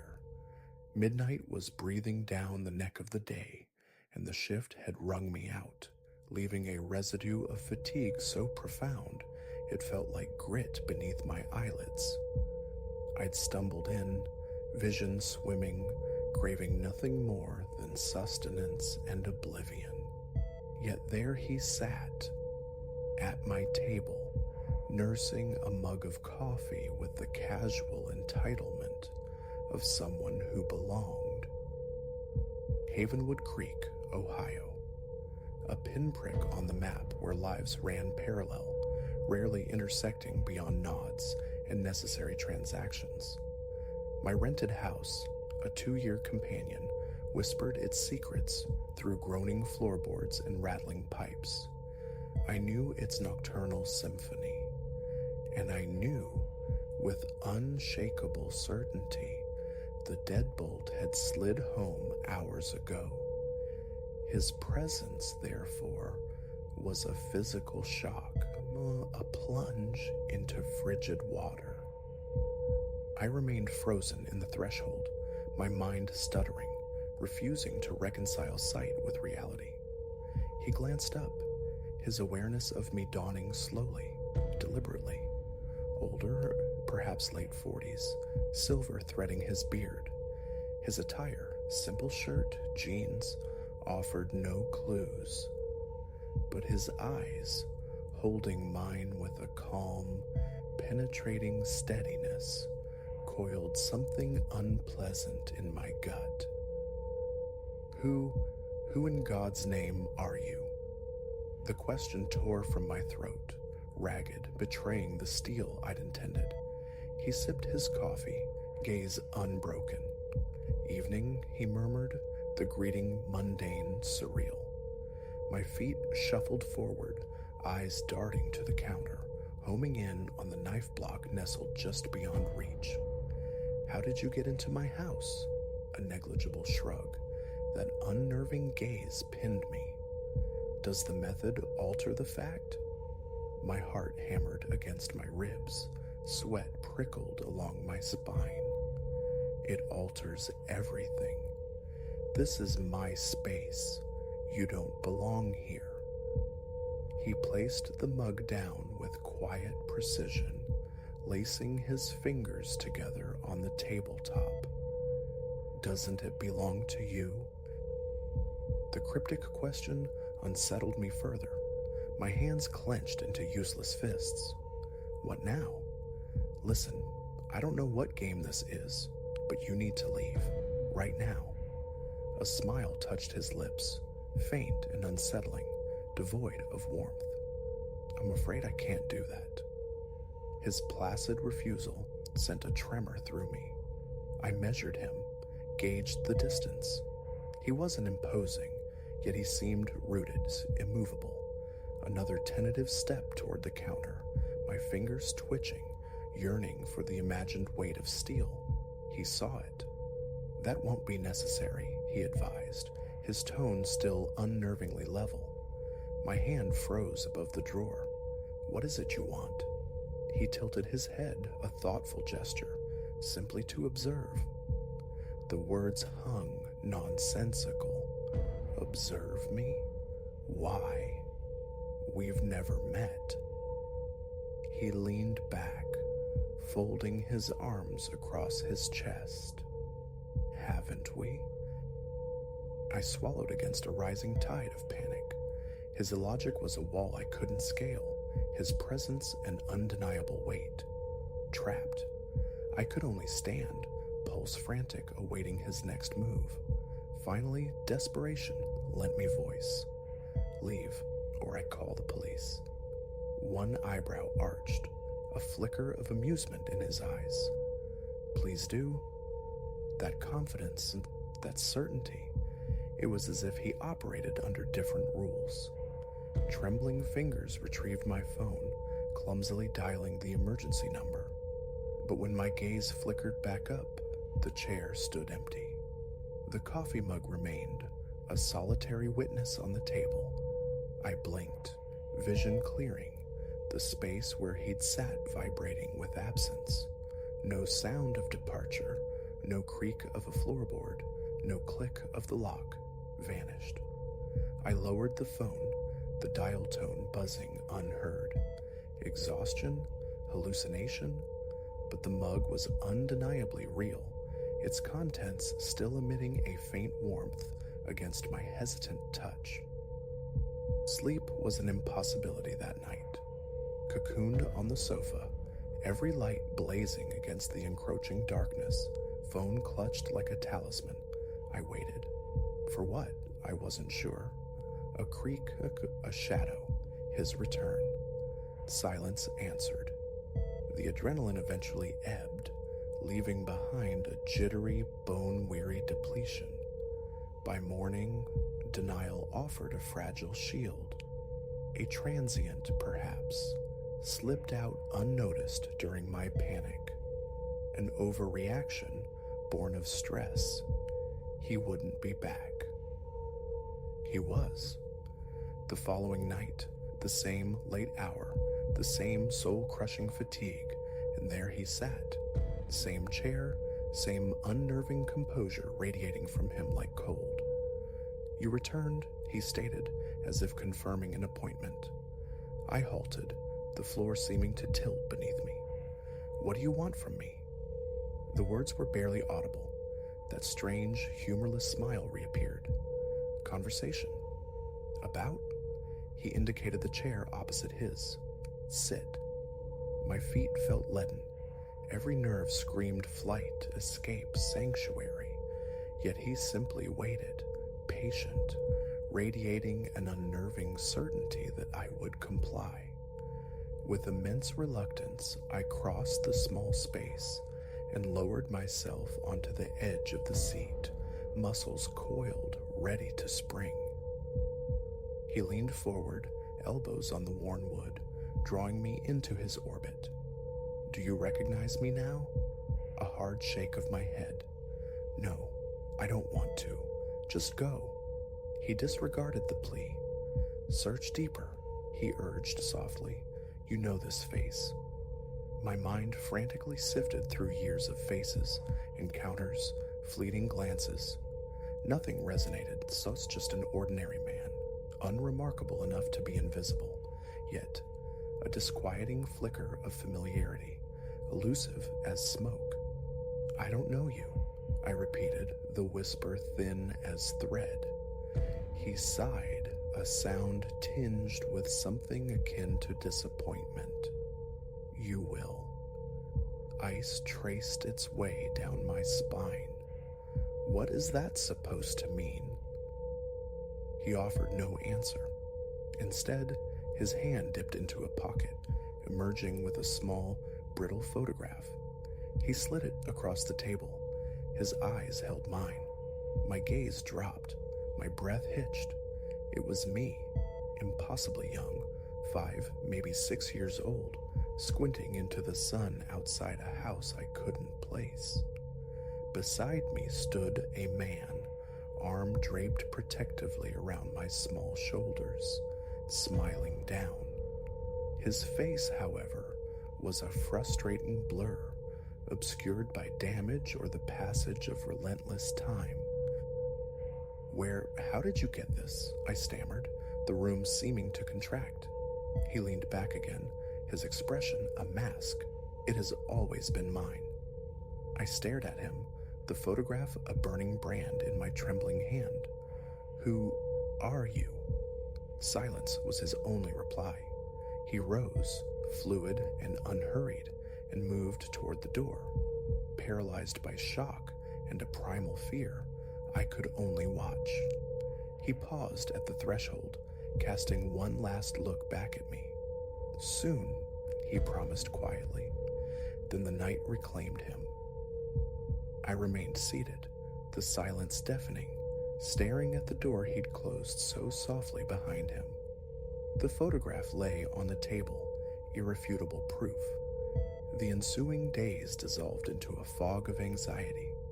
Work became a series of missed cues, sleep a hunted thing. My thoughts circled endlessly back to him. Each evening, returning home was an act of bracing myself, half expecting his calm occupation of my kitchen. But the house stayed empty, amplifying the silence, mocking my vigilance. Yet the certainty lingered, cold and absolute, settling deep in my marrow. He would return. I felt it.